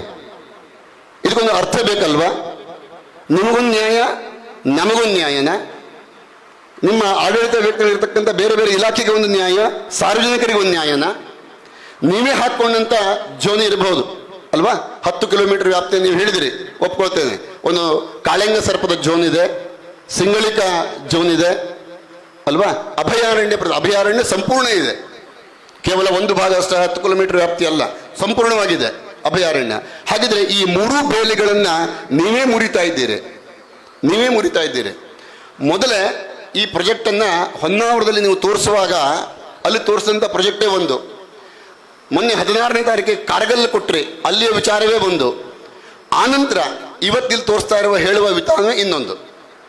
ಇದನ್ನು ನಾವು ಯಾವುದನ್ನು ನಂಬಬೇಕು? ಯಾವುದು ಸತ್ಯ ಇದು? ಇದಷ್ಟಕ್ಕೂ ಸಹ ನಿಮ್ಮಲ್ಲಿ ನಿಖರತೆ ಇದ್ದರೆ ಆ ನಿಖರತೆಯನ್ನು ಮುದ್ರಣ ಮಾಡಿ, ಕನ್ನಡದಲ್ಲಿ ಮುದ್ರಣ ಮಾಡಿ ಸಮಸ್ತ ಸಾರ್ವಜನಿಕರಿಗೆ ಎಷ್ಟು ಮನೆಗಳಿದ್ದಾವೋ ಪ್ರತಿಯೊಂದು ಕುಟುಂಬಕ್ಕೆ ಒಂದೊಂದು ಪ್ರತಿಯನ್ನು ತಲುಪಿಸಿ, ಆಮೇಲೆ ಒಂದು ನೀವು ಸಮಯವನ್ನು ನಿಗದಿ ಮಾಡಿ ನಾವೆಲ್ಲರೂ ಮತ್ತೆ ಬರ್ತೇವೆ, ಮತ್ತೆಲ್ಲರೂ ಬರ್ತೇವೆ, ಎಲ್ಲರೂ ಬರ್ತೇವೆ. ಇದರಲ್ಲಿ 2 ವಿಚಾರವನ್ನು ಹೇಳ್ತೇವೆ ನಾವು. ಒಂದು, ನಿಮ್ಮ ಕಡೆಯಿಂದ, ಯಾಕೆಂದರೆ ಇವತ್ತು ನೀವು ಮೌನ ಮೂರ್ತಿಗಳು, ತ್ರಿಮೂರ್ತಿಗಳು, ಮೌನ ಮೂರ್ತಿಗಳು. ಯಾಕಂದ್ರೆ ನೀವು ಉತ್ತರ ಕೊಡೋದಿಲ್ಲ, ನಮ್ಗೆ ಗೊತ್ತು, ಬೇಜಾರಾಗಬೇಡಿ. ನಮ್ಮ ಆಹ್ವಾನ ಸ್ವೀಕಾರ ಮಾಡ್ತೀರಿ, ನಮ್ಮ ಪ್ರಶ್ನೆ ಉತ್ತರ ಕೊಡಲಿಕ್ಕೆ ನೀವಲ್ಲ, KPC ಅವರು ಅಲ್ಲ, ಅಥವಾ ನಿಮ್ಮ ಇಲ್ಲಿರ್ತಕ್ಕಂಥ ಇನ್ನೊಂದು ಪೊಲ್ಯೂಷನ್ ಬೋರ್ಡ್ನವರು ಅಲ್ಲ, ನೀವ್ಯಾರು ತೀರ್ಮಾನ ಕೊಡುವಂಥವರಲ್ಲ. ಜೊತೆಗೆ ನೀವು ಓದಂಥ ವರದಿಯಲ್ಲಿ ಏನು ಹೇಳ್ತಾ ಇದ್ದೀರಿ? ನಮಗಿದು ಸಿಕ್ಕಿದೆ, ನಮಗಿದು ಗೊತ್ತಾಗಿದೆ, ನಮಗಿದು ತಿಳ್ಕೊಂಡಿದೆ, ನಿಮಗೇನು ನಿರ್ಣಯ ಬಂದಿದೆ ಅಂತ ನಾವು ಒಪ್ಪಬೇಕಾ? ನಿಮ್ಗೆ ಬಂದ ನಿರ್ಣಯ ಎಲ್ಲ ನಾವು ಒಪ್ತಾನೆ ಹೋಗ್ಬೇಕಾ? ಆ ನಿರ್ಣಯಗಳು ಏನಿದ್ದಾವೆ ಸಾರ್ವಜನಿಕರಿಗೆ ಕೊಡಿ, ಅದು ಮುಕ್ತ ಚರ್ಚೆ ಆಗಲಿ. ನಿಮಗೆ ಬಂದಿರತಕ್ಕಂಥ NOCಗಳು 13 ಇಲಾಖೆಯಿಂದ ಬಂದಿದೆ ಅಂತಂದ್ರೆ NOC ಕೊಡಿ, ಅದನ್ನು ಕೊಡೋಕ್ಕೆ ಏನು ಅಭ್ಯಂತರ ಇದೆ? ನಾವು ಚರ್ಚೆ ಮಾಡೋಣ. ನೀವು ಅವತ್ತು ನಿಮಗೆ ಸಮಯ ಇಲ್ಲ ಅಂತ ಆದರೆ ಒಂದು ಸಮಯ ನಿಗದಿ ಮಾಡಿ. ಮೊದಲು ನಮಗೆ ನೀವು ಮಾಡಿದಂಥ ಇವತ್ತು ಓದಿದಂಥ ಪುರಾಣವನ್ನು ಮುದ್ರಣ ಮಾಡಿ, ಇದು ಮತ್ತೆ ಬದಲಾಗಬಾರ್ದು. ಇವತ್ತು ನೀವು ಮಾಡಿದಂಥ ಮುದ್ರಣ ಬದಲಾಗಬಾರ್ದು. ಇನ್ನೊಂದು, ಆರಂಭದಲ್ಲಿ ನಾವು ಕೇಳಲ್ಪಟ್ವಿ, ಇಲ್ಲಿ ನಾವು ಯಾವುದು ವಿಡಿಯೋವನ್ನು ಮಾಡುವಾಗಿಲ್ಲ ಅಂತ ನೀವು ನಿರ್ದೇಶನ ಮಾಡಿದ್ದೀರಿ ಅಂತ. ಸತ್ಯನೇ ಇದು? ಮಾಧ್ಯಮದವರು ಬಂದಿದ್ದಾರೆ, ಪ್ರತ್ಯೇಕ ಯಾರಿಗೂ ಸಹ ಅವಕಾಶ ಕೊಟ್ಟಿಲ್ಲ ಅಂತ ಹೇಳಿ. ಆದರೆ ನಾವು ಮಾಡಿಸ್ತೇವೆ. ನಮಗೆ ಪ್ರತಿಯೊಂದು ದಾಖಲೆಯೂ ಸಹ ಬೇಕು. ನಾಳೆ ನಾನು ಕೋರ್ಟಿಗೆ ಹೋಗಿದ್ರೆ, ಸುಪ್ರೀಂ ಕೋರ್ಟ್ಗೆ ಹೋದ್ರೂ ಸಹ ನಾವು ಬೇಕಾಗುತ್ತೆ. ನಮ್ಗೆ ಪ್ರತಿಯೊಂದು ದಾಖಲೆಯೂ ಬೇಕು, ಒಂದೊಂದು ಅಕ್ಷರವೂ ಸಹ ನಮಗೆ ದಾಖಲೆ ಬೇಕು. ನೀವು ಕೊಡೋದಿಲ್ಲ ನಮಗೆ. ಅಲ್ಲ, ಸಭೆ ಕರೀಲಿಕ್ಕೆ ನಿಮಗೆ ತೊಂದರೆ ಆದರೆ, ಬಡತನ ಇದ್ದರೆ ಕ್ಷೇತ್ರಕ್ಕೆ ಬನ್ನಿ, ಖಂಡಿತ ನಾನು ಕೊಡ್ತೇನೆ. ನೀವು 10,000 ಜನ ಬಂದರೂ 10,000 ಜನರಿಗೆ ಕುರ್ಚಿ ಹಾಕಿ ಕೂರಿಸ್ಕೊಡ್ತೇನೆ. ನಿಮ್ಮ VIP ಬೇರೆ ವ್ಯವಸ್ಥೆ ಮಾಡ್ತೇನೆ. ನಿಮ್ಮ ಗೌರವಕ್ಕೆ ಧಕ್ಕೆ ಬರದೇ ರೀತಿಯಲ್ಲಿ ವ್ಯವಸ್ಥೆ ನಾವು ಮಾಡಿಕೊಡ್ತೇವೆ. ಈಗಾಗಲೇ DSP ಅವರು ಎಲ್ಲ ಕ್ಷೇತ್ರ ಬಂದು ಪರಿಶೀಲನೆ ಮಾಡಿ ನೋಡ್ಕೊಂಡಿದ್ದಾರೆ, ಜಾಗದ ಬಗ್ಗೆ ತಿಳ್ಕೊಂಡಿದ್ದಾರೆ, ವರದಿಯನ್ನು ಸಲ್ಲಿಸಿರ್ಬೋದು, ಅಥವಾ ನಿಮ್ಮ ಇಂಟೆಲಿಜೆನ್ಸಿ ವರದಿ ದಿವಸ ನೀವು ತಿಳ್ಕೊಂಡಿರ್ಬೋದು. ಅದನ್ನು ಕೊರತೆ ಇದ್ರೆ ಹೇಳಿ, ಊಟನೂ ಹಾಕಿ ವ್ಯವಸ್ಥೆ ಮಾಡ್ತೇವೆ, ತೊಂದರೆ ಇಲ್ಲ. ಆದರೆ ಸಾರ್ವಜನಿಕರು ಕರೆದಾಗ ಅಟ್ಲೀಸ್ಟ್ ಅವರಿಗೆ ಒಂದು ಅಲ್ಲಿ ನೋಡದೆ ಬೇಜಾರಾಗ್ತದೆ. ಅವ್ರು ನೋಡ್ರೆ ಬೇಜಾರಾಗ್ತದೆ. ನಾವೆಲ್ಲರೂ ಕರೆದಿವಿ, ಆದರೆ ಅವ್ರು ಒಂದು ನಾವು ಅವ್ರಿಗೆ ಮನವಿ ಮಾಡ್ಕೊಂಡಿದ್ದೇವೆ, ನೀವು ನೆಲದಲ್ಲಿ ಕೂತ್ಕೊಂಡ್ರೆ ಬೇಜಾರು ಮಾಡೋಂಗಿಲ್ಲ. ಇವತ್ತೆಲ್ಲರೂ ಕೇಳಬೇಕು. ಕುಡಿಲಿಕ್ಕೆ ನೀರು ಕೊಡೋದಿಲ್ಲ ಅಂದ್ರೆ ಒಟ್ಟಾರೆ ಈ ಸಭೆಯಲ್ಲಿ ಜನ ಬೇಸತ್ತು ಇಲ್ಲಿಂದ ಹೊರಟೋಗ್ಲಿಕ್ಕೆ ಏನು ಬೇಕೋ ಅಷ್ಟು ವ್ಯವಸ್ಥಿತವಾಗಿ ನಡ್ಕೊಂಡಿದೆ ಅಂತ. ಊಟದ ವ್ಯವಸ್ಥೆ ನಮ್ಮ ಪುಟ್ಟಗಡೆಯವರು ಮಾಡಿದ್ದಾರೆ, ವಾಹನ ವ್ಯವಸ್ಥೆನೂ ಸಹ ಮಾಡಿದ್ದಾರೆ. ಬಿಡಿ, ನಾವು ಏನೇನೋ ವ್ಯವಸ್ಥೆ ಮಾಡ್ಕೊಂಡಿದ್ದೇವೆ, ಅದು ವಿಚಾರ ಬೇಕಾಗಿಲ್ಲ. ಇಲ್ಲಿ ಕರೆದವರಿಗೆ ನೀವು ಮಾಡಬೇಕಾದ ಕೆಲಸ ಇದು. ನೀವು ಕರೆದವ್ರು ನೀವು ಮಾಡಬೇಕಾದ ಕೆಲಸ ನೀವು ಮಾಡಿಲ್ಲ. ಅದನ್ನು ಅಂದರೆ ನಮ್ಮನ್ನು ಹತ್ತಿಕ್ಕುವ ಕೆಲಸ ಎಲ್ಲಿಂದ ಮಾಡ್ತಾ ಇದ್ದೀರಿ ಅಂತಂದರೆ, ಒಟ್ಟಾರೆ ನಾವು ಬೇಸತ್ತು ಇದರ ಬಗ್ಗೆ ಯಾವುದೇ ರೀತಿಯ ಧ್ವನಿಯನ್ನು ಎತ್ತಬಾರದು. ಸಾರ್ವಜನಿಕ ಧ್ವನಿಯನ್ನು ಅಡಗಿಸುವಂಥ ಕೆಲಸ ಈ ಸಭೆಯಲ್ಲಿ ಹುನ್ನಾರ ಇದೆ ಅನ್ನೋದು ಸ್ಪಷ್ಟವಾಗಿ ಕಾಣಿಸ್ತಾ ಇದೆ. ಜೊತೆಗೆ ಇಲ್ಲಿವರೆಗೆ ಇಷ್ಟು ವರ್ಷ ಆಯ್ತಲ್ಲ, ಇಲ್ಲಿವರೆಗೆ ಯಾವುದೇ ಮಾಧ್ಯಮ ಇದನ್ನು ಮುಂದೆ ಬರಲಿಕ್ಕೆ ಬಿಡಲಿಲ್ಲ. ಯಾಕೆ ಬಿಡಲಿಲ್ಲ ಅಂತಂದರೆ, ಮಾಧ್ಯಮದವರೇ ಇರೋದ್ರಿಂದ ಬಿಡಲಿಲ್ಲ. ಇವತ್ತು ಅದಕ್ಕಾಗಿ ಸಾರ್ವಜನಿಕರಿಗೆ ಬಹುಶಃ ನಾವು ಮೊನ್ನೆ ಮಾಧ್ಯಮದವರು ಕರೆದು ನಾವು ಮಾತನಾಡಿ ಪ್ರೆಸ್ ಮೀಟ್ ಮಾಡಿದ್ವಿ. ಅದು ಮಾಡಿದಾಗ ಅವರು ಬರಲಿಕ್ಕೂ ಸಹ ಬಹುಶಃ ಕೆಲವು ಜನ ಹಂಚಿಕೊಂಡಿದ್ರು.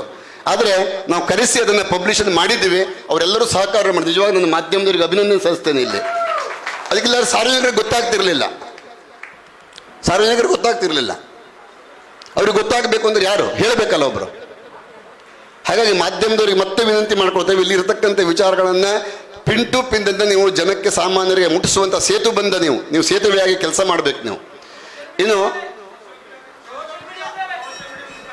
10,000 ಕೋಟಿ ಬಜೆಟನ್ನು ಈಗ ಮಾಡಿದರೆ ಪ್ರಾರಂಭ ಆಗುವಾಗ ಬಹುಶಃ ಎಷ್ಟಾಗ್ತದೆ ಅಂತ ಗೊತ್ತಿಲ್ಲ. ಯಾವಾಗ ಪ್ರಾರಂಭ ಆಗ್ತದೆ ಅಂತದ್ದು ಗೊತ್ತಿಲ್ಲ. ಅದು ಆಗದೇ ಇರ್ತದೆ, ಭಗವಂತ ನಿಶ್ಚಯ. ನೋಡೋಣ.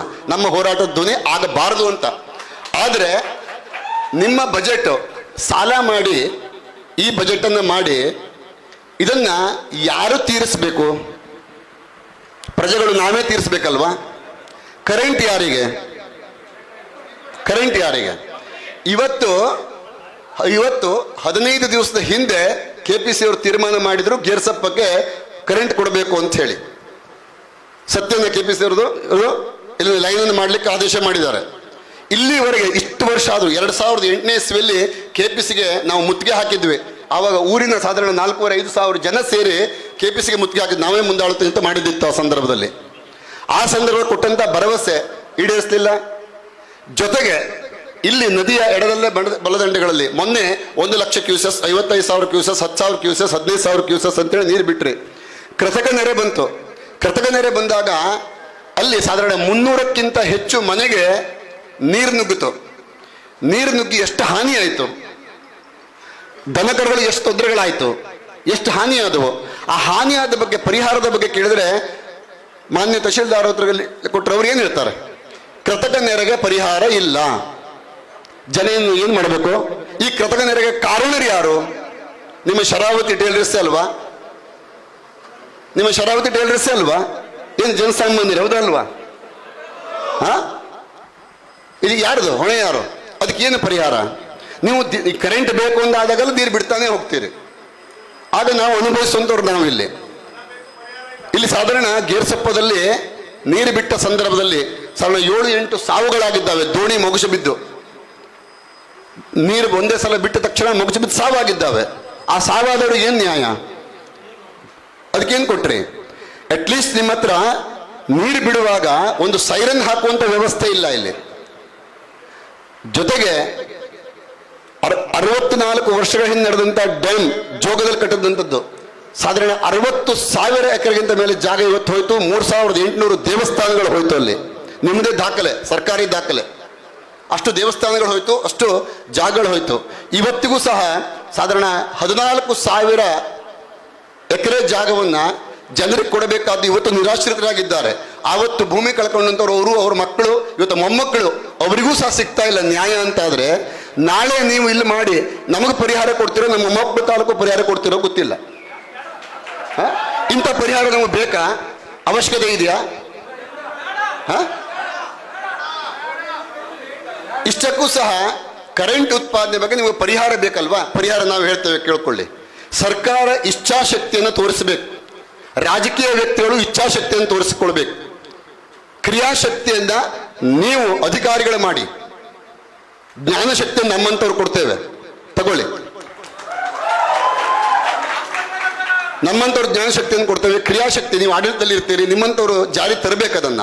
ಇಚ್ಛಾಶಕ್ತಿಯನ್ನು ರಾಜಕೀಯದವರು ಇಲ್ಲಿ ಕೂತ್ಕೊಂಡಿದ್ದಾರೆ, ರಾಜಕೀಯದವರು ತೋರಿಸ್ಬೇಕು. ಯಾವ ಪಕ್ಷ ಬೇಡ, ಎಲ್ಲ ಪಕ್ಷ ಒಂದೇ, ನಮಗೆಲ್ಲರೂ ಒಂದೇ.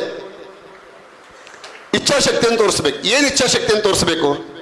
ಇಲ್ಲಿಂದ ನೀವು ಬೆಂಗಳೂರಿಗೆ ನೀರು ತಗೊಂಡು ಹೋಗ್ತೀರಲ್ಲ, ಬೆಂಗಳೂರಿಗೆ ನೀರು ತಗೊಂಡು ಹೋಗುವ ಬದಲು ಬೆಂಗಳೂರಲ್ಲಿ ದಿನಕ್ಕೆ ಲಕ್ಷಾಂತರ ಎಕರೆ ಜಾಗ ಇವತ್ತು ಸೈಟ್ ಆಗಿ ಪರಿವರ್ತನೆ ಆಗ್ತಾ ಇದೆ. ಆ ಲೇಔಟ್ ಅನ್ನು ಮಾಡುವಾಗ ನೀವು ಒಂದು ನಿಯಮವನ್ನು ಜಾರಿ ಮಾಡಿ, ಒಂದು 5 ಫುಟ್ ಜಾಗವನ್ನ ಇಂಗು ಗುಂಡಿಯನ್ನು ಮಾಡಿ ಮಳೆ ಕೊಯ್ಲು ವ್ಯವಸ್ಥೆಯನ್ನು ಮಾಡಬೇಕು. ಕಡ್ಡಾಯ ಮನೆ ಕಟ್ಟುವಂಥವ್ರು, ಸೈಟ್ ತಗೊಳ್ಳುವಂಥವ್ರು ಅಲ್ಲಿ ಇಂಗು ಗುಂಡಿ ವ್ಯವಸ್ಥೆ ಮಾಡಿ. ಅಂತರ್ಜಲ ವೃದ್ಧಿ ಆಗ್ತದೆ. ಕುಡಿಯುವ ನೀರಿಗಾಗಿ ಇಲ್ಲಿಂದ ಬೆಂಗಳೂರಿಗೆ ನೀರು ಹೋಗುವ ಅವಶ್ಯಕತೆ ಇನ್ನು 5 ವರ್ಷದಲ್ಲಿ ಇಲ್ಲ, ಬರೆದಿಟ್ಕೊಳ್ಳಿ. ಎರಡನೇ ಸಲಹೆ, ಮನೆ ಕಟ್ಟಲಿಕ್ಕೆ ಒಬ್ಬ ವ್ಯಕ್ತಿ, ಹಳ್ಳಿಯ ವ್ಯಕ್ತಿ ಆಗಿರಲಿ, ದಿಲ್ಲಿಯ ವ್ಯಕ್ತಿ ಆಗಿರಲಿ, ನಗರ ವ್ಯಕ್ತಿ ಆಗಿರಲಿ, ಯಾವುದೇ ವ್ಯಕ್ತಿ ಆಗಿರಲಿ, ಮನೆ ಕಟ್ಟುವಾಗ ಕನಿಷ್ಠ 5 ಲಕ್ಷ, 10 ಲಕ್ಷ, 20 ಲಕ್ಷ, 50 ಲಕ್ಷ ಅವರವರ ಶಕ್ತಿ ಅನುಸಾರವಾಗಿ ಕೋಟ್ಯಂತರ ರೂಪಾಯಿಯನ್ನು ಖರ್ಚು ಮಾಡಿ ಮನೆ ಮಾಡ್ತಾರೆ. ಮನೆ ಮಾಡುವಾಗ ಪ್ರತಿಯೊಬ್ಬರಿಗೂ ಸಹ ಪರವಾನಗಿ ಕೊಡಬೇಕಾದ್ರೆ ಕಡ್ಡಾಯವಾಗಿ ಇಂತಿಷ್ಟು ಕರೆಂಟನ್ನು ಸೋಲಾರ್ ವಿದ್ಯುತ್ ನೀವು ಮನೆ ಮೇಲೆ ಮಾಡಬೇಕು ಅನ್ನುವಂಥ ನಿಯಮ ತಗೊಬನ್ನಿ. ನಾವು ಜನಸಾಮಾನ್ಯರು ಎಲ್ಲರೂ ತಲೆಬಾಗ್ತೇವೆ. ಆ ನಿಯಮ ತಗೊಬನ್ನಿ. ಆವಾಗ ಕರೆಂಟಿನ ಬೇಡಿಕೆ ತಾನಾಗೆ ಕಡಿಮೆ ಆಗ್ತದೆ. ಈ 2 ಯೋಜನೆ ನೀವು ಮಾಡುವಂಥ ಇಚ್ಛಾಶಕ್ತಿ ಮತ್ತು ಕ್ರಿಯಾಶಕ್ತಿಯನ್ನು ತೋರಿಸಿದ್ರೆ ಖಂಡಿತವಾಗಿ ವಿದ್ಯುತ್ ಬೇಡಿಕೆಯನ್ನು ಅಲ್ಲಿಗೆ ನಾವು ತಗ್ಗಿಸುವಂಥ ಕೆಲಸಗಳನ್ನ ಮಾಡಬಹುದು. ವಿದ್ಯುತ್ ನಿತ್ಯವೂ ಬೇಕು. ಇನ್ನು ಅಭಿವೃದ್ಧಿ ಮಾಡಬೇಕು ಅಂತಾದರೆ ಇವು ನಮ್ಮ ಉತ್ತರ ಕನ್ನಡ ಜಿಲ್ಲೆಯಲ್ಲಿ ನಮ್ಮ ಪರಿಸ್ಥಿತಿಯನ್ನು ಕೇಳುವವರಿಲ್ಲ, ಹೇಳುವವರಿಲ್ಲ. ಒಂದು ಸೂಪರ್ ಸ್ಪೆಷಾಲಿಟಿ ಹಾಸ್ಪಿಟಲ್ ಬೇಕು, ಒಂದು ವಿದ್ಯಾಸಂಸ್ಥೆ ಸರಿಯಾದ್ದು ಬೇಕು. ನಮ್ಮಲ್ಲಿ ಯಾವ ರೀತಿ ವಿದ್ಯಾಸಂಸ್ಥೆ ಬೇಕು ಅಂತಂದ್ರೆ, ಇವತ್ತು ಬೇರೆ ಬೇರೆ ಜಿಲ್ಲೆಗಳು, ನಮ್ಮಲ್ಲಿರ್ತಕ್ಕಂಥ 30 ಜಿಲ್ಲೆಗಳನ್ನು ನಾವು ಲೆಕ್ಕ ಮಾಡಿಕೊಂಡ್ರೆ ಸಾಧಾರಣ 45ಕ್ಕಿಂತ ಹೆಚ್ಚು ಯೂನಿವರ್ಸಿಟಿಗಳಿದ್ದಾವೆ. ನಮ್ಮ ಜಿಲ್ಲೆಯಲ್ಲಿ ಒಂದು ಯೂನಿವರ್ಸಿಟಿಯೂ ಇಲ್ಲ. ಇದೆಯಾ? ಇಲ್ಲಿ ಯಾರಾದರೂ ಆರೋಗ್ಯ ತೊಂದರೆ ಆಯಿತು ಅಂತಾದರೆ ಸರಿಯಾದ ವ್ಯವಸ್ಥೆಗಳಿಲ್ಲ. ಮೆಡಿಕಲ್ ಕಾಲೇಜು, ಇಂಜಿನಿಯರಿಂಗ್ ಕಾಲೇಜು, ವಿಶ್ವವಿದ್ಯಾಲಯ, ಇಂತಹ ಬೇಡಿಕೆಗಳಿದ್ದಾವೆ. ಅದು ಅಭಿವೃದ್ಧಿ ಅಂತ ಅನಿಸ್ತದೆ. ಇರುವಂತಹ ಪ್ರಕೃತಿಯನ್ನು ಒಡೆದು ಅದರ ಒಡಲನ್ನು ತೆಗೆದು ನೀವು ಮಾಡುವುದು ಅಭಿವೃದ್ಧಿ ಅಲ್ಲ. ಇದು ಸಮಾಜಕ್ಕೆ, ಬರೀ ಮನುಕುಲಕ್ಕೆ ನೀವು ಮಾಡುವಂತ ದ್ರೋಹ. ಇಡೀ ಸಮಾಜಕ್ಕಲ್ಲ, ಇಡೀ ಮನುಕುಲಕ್ಕೆ ಮಾಡುವಂತ ದ್ರೋಹ ಇದನ್ನು. ಇದರ ಬಗ್ಗೆ ನೀವು ಏನು ಹೇಳ್ತೀರಿ? ಅದ್ರ ಬಗ್ಗೆ ನಿಮ್ಮ ಉತ್ತರ ಕೊಡ್ಲಿಕ್ಕೆ ಸಾಧ್ಯ ಉಂಟು ಇವತ್ತು?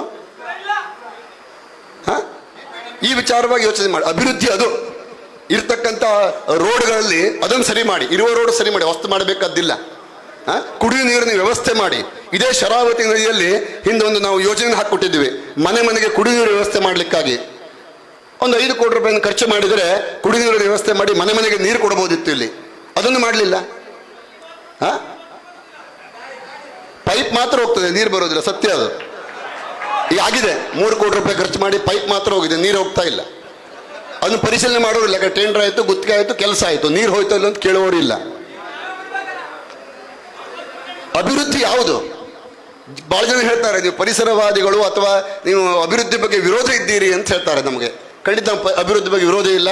ನೀವು ಮಾಡುವ ಅಭಿವೃದ್ಧಿಗೆ ನಿಮ್ಮ ಜೊತೆಗೆ ನಾವು ಕೈ ಜೋಡಿಸ್ತೇವೆ. ಬೇಕಾದ ತ್ಯಾಗವನ್ನು ಅಭಿವೃದ್ಧಿಯಲ್ಲಿ ಮಾಡ್ಲಿಕ್ಕೆ ನಾವು ಸಿದ್ಧರಿದ್ದೇವೆ. ಆದರೆ ಅಭಿವೃದ್ಧಿಯ ನೆಪದಲ್ಲಿ ನೀವು ಮಾಡುವ ಪುಂಡಾಟಿಕೆಗೆ ನಾವು ಸಿದ್ಧರಿಲ್ಲ. ಅದನ್ನು ನಾವು ಹತ್ತಿಕ್ತೇವೆ, ಅದಕ್ಕೆ ನಾವು ವಿರೋಧಿಸ್ತೇವೆ. ಸಾಮಾಜಿಕವಾಗಿ ಏನು ನ್ಯಾಯ ಕೊಡಬೇಕು, ಖಂಡಿತವಾಗಿ ಅದಕ್ಕೆ ನಾವು ಸ್ವಾಗತಿಸ್ತೇವೆ. ಅದನ್ನು ಮಾಡಿ. ನೀವೇ ಹೇಳ್ತೀರಿ ವಿಂಡ್ ಮಿಲ್ ಸರಿ ಇಲ್ಲ, ಸೋಲಾರ್ ವಿದ್ಯುತ್ ರಾತ್ರಿ ಕೆಲಸ ಮಾಡೋದಿಲ್ಲ. ನೀವು ಯಾವ ಯುಗದಲ್ಲಿದ್ದೀರಿ? ಇವತ್ತು ಮುಂದುವರೆದಂಥ ಪ್ರಪಂಚ, ಜರ್ಮನ್ ದೇಶ ಅಥವಾ ಜಪಾನ್ ದೇಶ, ಬೇರೆ ಬೇರೆ ದೇಶಗಳನ್ನು ನೋಡಿಕೊಂಡು ಬ್ಯಾಟ್ರಿ ಚಾಲಿತವಾಗಿರ್ತಕ್ಕಂಥದ್ದು, ಸೌರ ಇದು ಸಂಬಂಧಪಟ್ಟಂಥ ರೀತಿಯಲ್ಲಿ ನೀವು ಧಾರಣಾ ಸಾಮರ್ಥ್ಯವನ್ನು ಇಟ್ಕೊಳ್ಳಿಕ್ಕಾಗಿ ಅಲ್ವಾ, ಅಥವಾ ಒಂದು ಸಮಾನತೆಯನ್ನು ಸಾಧಿಸಿಕೊಳ್ಳಿಕ್ಕಾಗಿ ಈ ಕರೆಂಟನ್ನು ಮಾಡ್ತೀವಿ ಅಂತ ಹೇಳ್ತೀರಿ. ಅದಕ್ಕೆ ಸೋಲಾರ್ದಲ್ಲೇ ಮಾಡಬಹುದು. ಇನ್ನು ಇವತ್ತು 10,000 ಕೋಟಿ ಬಜೆಟನ್ನು ಹಾಕ್ಕೊಂಡು ಇನ್ನು 15 ವರ್ಷಕ್ಕೆ ನೀವು ಪ್ರಾಜೆಕ್ಟ್ ಮುಗಿಸ್ತಿರೋ ಇಲ್ಲೋ ಗೊತ್ತಿಲ್ಲ. ಆವಾಗ ಈ ಬಜೆಟ್ 60,000 ಕೋಟಿಗಿಂತ ಹೆಚ್ಚಾಗಬಹುದು ಅಂತಕ್ಕಂಥ ಅನುಮಾನ ನಮಗಿದೆ. ಇದು ಯಾರಿಗಾಗಿದೆ ಇಷ್ಟು? ಒಂದು, ಇದನ್ನು ಸಾಲ ಮಾಡಿ ಇಷ್ಟು ಮಾಡುವ ಬದಲು 15 ವರ್ಷದ ನಂತರ ಇನ್ಕಮ್ ಶುರು ಆಗೋದು ಯಾವಾಗ?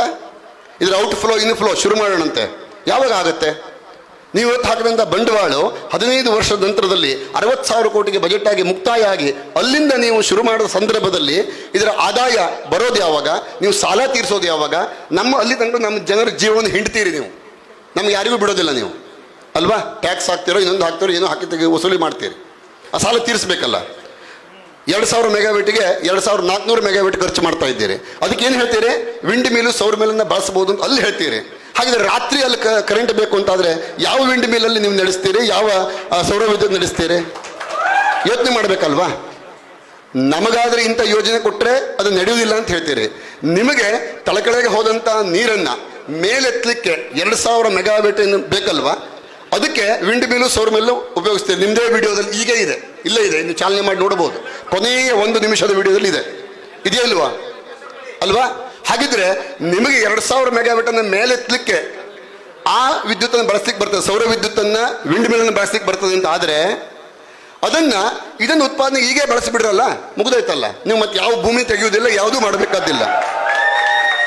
ಯಾಕೆ ಬೇಕು? ಇದು ಅವೈಜ್ಞಾನಿಕವಾಗಿ ಕೂಡಿದ್ದು ಅಂತ ಹೇಳಿದ್ರು ಜನಸಾಮಾನ್ಯರಿಗೆ ಅರ್ಥ ಆಗಲಿ ಅಂತ ಬಿಡಿಸಿ ಹೇಳ್ತಾ ಇದ್ದಾನೆ. ಜನಸಾಮಾನ್ಯರಿಗೆ ಅರ್ಥ ಆಗಲಿ ಅಂತ ಬಿಡಿಸಿ ಹೇಳ್ತಾ ಇದ್ದೇನೆ. ಇದೆಷ್ಟು ಅವೈಜ್ಞಾನಿಕವಾಗಿ ಕೂಡಿದೆ ಅಂತ. ಇನ್ನೊಂದು, ನಿಮ್ಮ ಪ್ರಾಜೆಕ್ಟಲ್ಲಿ ಬಹುಶಃ ಪರಿಹಾರಕ್ಕಾಗಿ ಅಷ್ಟು 200 ಕೋಟಿ ಇಟ್ಟಿದ್ದೀರಿ ಅಲ್ವಾ? ನಮ್ಮ ಇಡೀ ಮನುಕುಲ ಇಲ್ಲ 52 ಕುಟುಂಬ, ಒಂದು ವಂಶ ಪರಂಪರೆಗಳು, ಒಂದು ದೇವಸ್ಥಾನ ಇತ್ಯಾದಿ ಎಲ್ಲವನ್ನೂ ಕಳ್ಕೊಳ್ಳಿಕ್ಕೆ ನಿಮ್ಮ 200 ಕೋಟಿಯಲ್ಲಿ ಸಂತೃಪ್ತಿ ಆಗಬೇಕು ನಾವು ಅಲ್ವಾ? ಇದು ಆಮಿಷವನ್ನು ಒಡ್ತಾ ಇದ್ದೀರಿ. ಒಂದು ನಿಮಿಷ, ಅವರು ಕೇಳಲೇಬೇಕು. ಅಲ್ಲಲ್ಲ, ಅವ್ರು ಕೇಳಲೇಬೇಕು. ನಮ್ಮ ಧ್ವನಿ ಇದೆ, ಅದ್ರ ಕೇಳಲೇಬೇಕು ಅವರು. ನಿಮ್ಮ ಅಲ್ಲ, ನೀವು ಮಾತಾಡಬೇಕು.